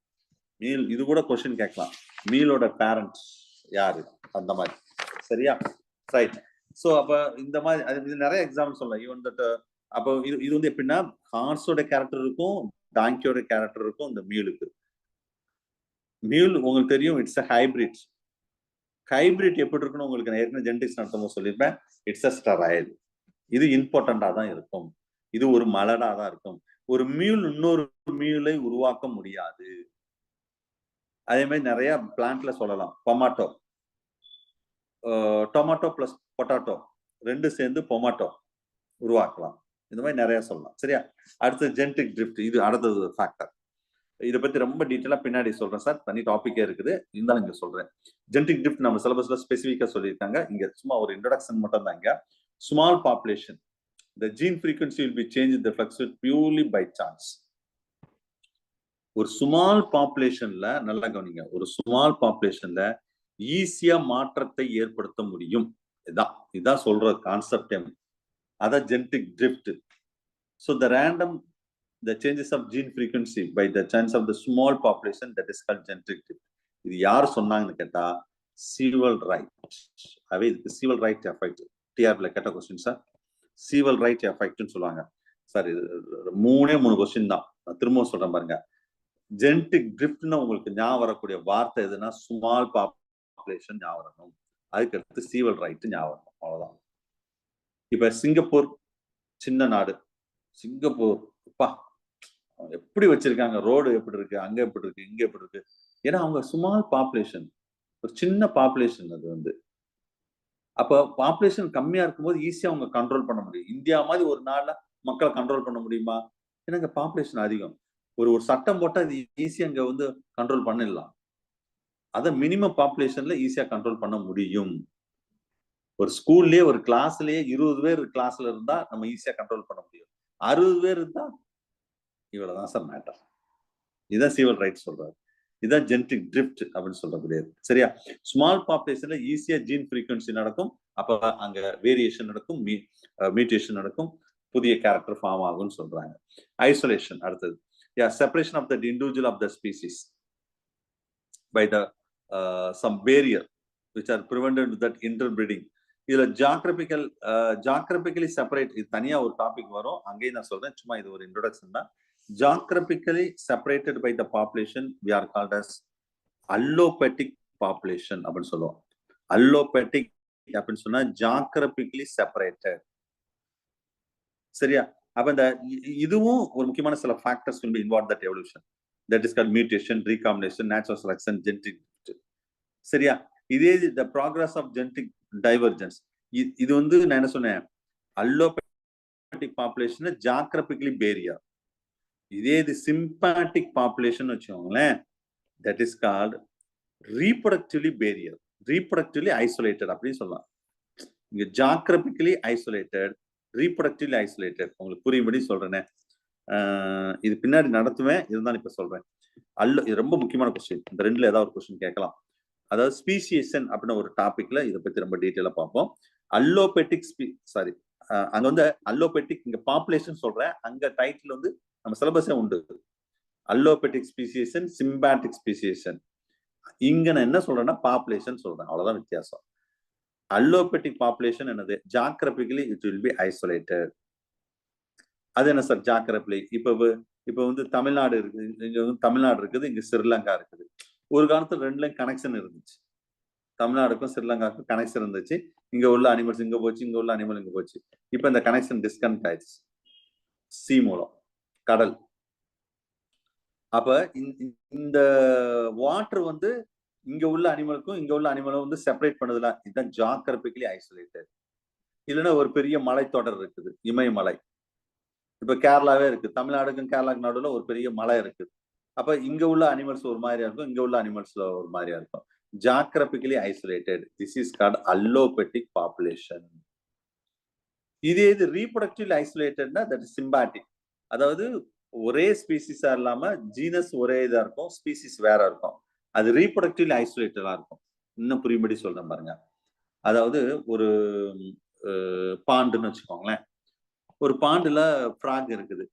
இதுல வந்து ராணா ஹெக்ஸைடேட்டலா அப்படின்னு ஒரு ஃப்ராக் இருக்கு. ராணா டைகரினா அப்படின்னு இன்னொரு ஃப்ராக் இருக்குது. சரியா? ராணா ஹெக்ஸைடேட்டலா, ராணா டைகரினா. ராணா அப்படின்னு சொல்றது ஜீனஸ், ஹெக்ஸைடேட்டலா டைகரினா என்பது ஸ்பீசிஸ். ரெண்டுமே பாக்குறதுக்கு ரெண்டுமே அப்படி முன்னாடி வச்சா எது ஹெக்ஸைடேட்டலா எது டைகரினா நம்மளால கண்டுபிடிக்க முடியாது. ஆனா ஹெக்ஸைடேட்டலா மட்டும்தான் ரீப்ரொடக்ஷன் வச்சுக்கிறோம். டைகரினாவோட மட்டும்தான் ரீப்ரொடக்ஷன் வச்சுக்கிறோம். அதான் ரீப்ரொடக்டிவ்லி இட் பி ஐசோலேட்டட். சரியா? அது வந்து சிம்பாட்டிக் பாப்புலேஷன், சிம்பாட்டிக் ஸ்பீசிஸ். பின்னாடி டீட்டெயிலா சொல்லுவோம் சார், போதும் இந்த ஏரியா பொறுத்தல. ரைட். அடுத்தது ஃபவுண்டர் பிரின்சிபல். டிஆர்பில கேட்டிருக்காங்க சார். ஃபவுண்டர் பிரின்சிபல் இது simple. It's proposed by the Mayr and ஸ்டீபர். இது ஒண்ணுமே புரியாட்டம்ல லாஸ்ட் இயர்ல கொஸ்டின் வச்சு ஆன்சர் கண்டுபிடிச்சிருக்கலாம். ஏன்னா கொஸ்டின்ல இந்த மேயர் அப்படின்னு கொடுத்துருப்பாங்க. சரியா? கொஸ்டின்ல நிறைய நீங்க ப்ரீவியஸ் இயர் கொஸ்டின் எடுப்பாங்க. அப்ப ஆப்ஷனை பார்த்தோன்னா கண்டுபிடிச்சிடலாம். மேயர் வந்துட்டாரா போடுறா நம்ம ஃபவுண்டர் பிரின்சிபல், முடிஞ்சு வச்சு. The new population is formed in that isolation. This principle leads to that following evolutionary changes. The small isolated population have come to that possess that unusual characteristics will be compared to that characteristics on in the large population. இத ரொம்ப போட்டு ஆராய்ச்சி பண்ண வேண்டாம், பெருசா அப்படிலாம் கேட்க மாட்டாங்க. ஃபவுண்டர் பிரின்சிபல் ஐ மீன் இந்த பாட்டில் நெக் எஃபெக்ட் அப்படின்னு ஒண்ணு இருக்கும். அது நான் அது இன்னொரு ஏரியால வரும். இந்த ஏரியால சும்மா இது ஒரு இன்ட்ரோடக்ஷன் மாதிரி தான் இங்க நம்ம சொல்றோம். தனியா அந்த ஜெனடிக் ட்ரிஃப்ட், மைக்ரோ எவல்யூஷன் அதெல்லாம் வரும் பாத்தீங்களா? அப்ப அங்க ரொம்ப டீட்டெயிலா நான் சொல்றேன். ஃபவுண்டர் பிரின்சிபல், பாட்டில் நெக் எஃபெக்ட், அதை பத்தி ரொம்ப டீட்டெயிலா பின்னாடி நம்ம பார்ப்போம். சரியா? ரைட். அடுத்தது migration and gene flow. Yes, gene flow of that population it's much affected by the migration. Gene flow from one population to the another to bring about that variation. ஒரு இடத்துல இன்னொருத்த போகும்போது கண்டிப்பா அங்க வேரியேஷன் நடக்கும் அப்படின்னு சொல்றாங்க. Maybe it's a mutation, recombination that produce the genetic variation within the population. ஒரு within the populationல அது நடக்கும். சரியா? So gene flow will to introduce that a genetic variation into that one population from that another population. ஒரு population வந்து இன்னொரு பாப்புலேஷனுக்கு genetic வேரியேஷனும் அது gene ஃப்ளோல வந்து அது நடக்கும். சரியா? So these are the important points regarding that Darwinism. Okay, டார்வினிசத்துல நேச்சுரல் செலக்ஷன் பார்த்துருக்கோம். இன்னைக்கு ஆல்மோஸ்ட் 5 மினிட்ஸ் தான் இருக்கு. ஸோ இன்னைக்கு இது கிளாஸ் போதும். இதுல டார்வினிசம் நம்ம சிலபஸ் என்னன்னா Darwinism and natural selection. Darwinism specific இருக்காது, நேச்சுரல் செலக்ஷன் இருக்கும். பட் நேச்சுரல் செலக்ஷன்ல ஒரு கொஸ்டின் கன்ஃபார்ம் இன்னைக்கு நடத்துறதுல ஒரு கொஸ்டின் சார். மோஸ்ட்லி நான் ஒரு நாள் கிளாஸ் எடுத்தா டிஆர்ல ஒரு கொஸ்டின் எடுக்கும், அவ்வளவுதான். ஒரு நாளைக்கு ஒரு கொஸ்டின். நீங்க இன்னைக்கு கிளாஸ் அட்டன் பண்ணா ஒரு கொஸ்டின் உங்க கைக்கு வந்துடும், அவ்வளவுதான். ஸோ இந்த ஏரியாவை நீங்க படிக்கணும். படிச்சா போதும், வேற நீங்க ஒண்ணுமே நீங்க செய்ய வேண்டாம். ஏன்னா இதுல வந்து டார்வினிசம்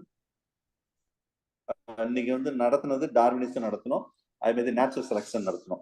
நேச்சுரல் செலக்ஷன் வந்து கண்டிப்பா நம்ம சிலபஸ் வந்து நேச்சுரல் செலக்ஷன் இருக்குது. அப்ப நேச்சுரல் செலக்ஷன் வந்து கொஸ்டின்ஸ் வர்றதுக்கு வாய்ப்பு நிறைய இருக்குது. ஓகே, அதுக்காக நான் சொல்றேன் நான். ரைட். ஸோ இன்னைக்கு இதோட கிளாஸ் முடிச்சுக்கலாம். Thank you. Wait 1 minute. Thank you very much. 1 minute.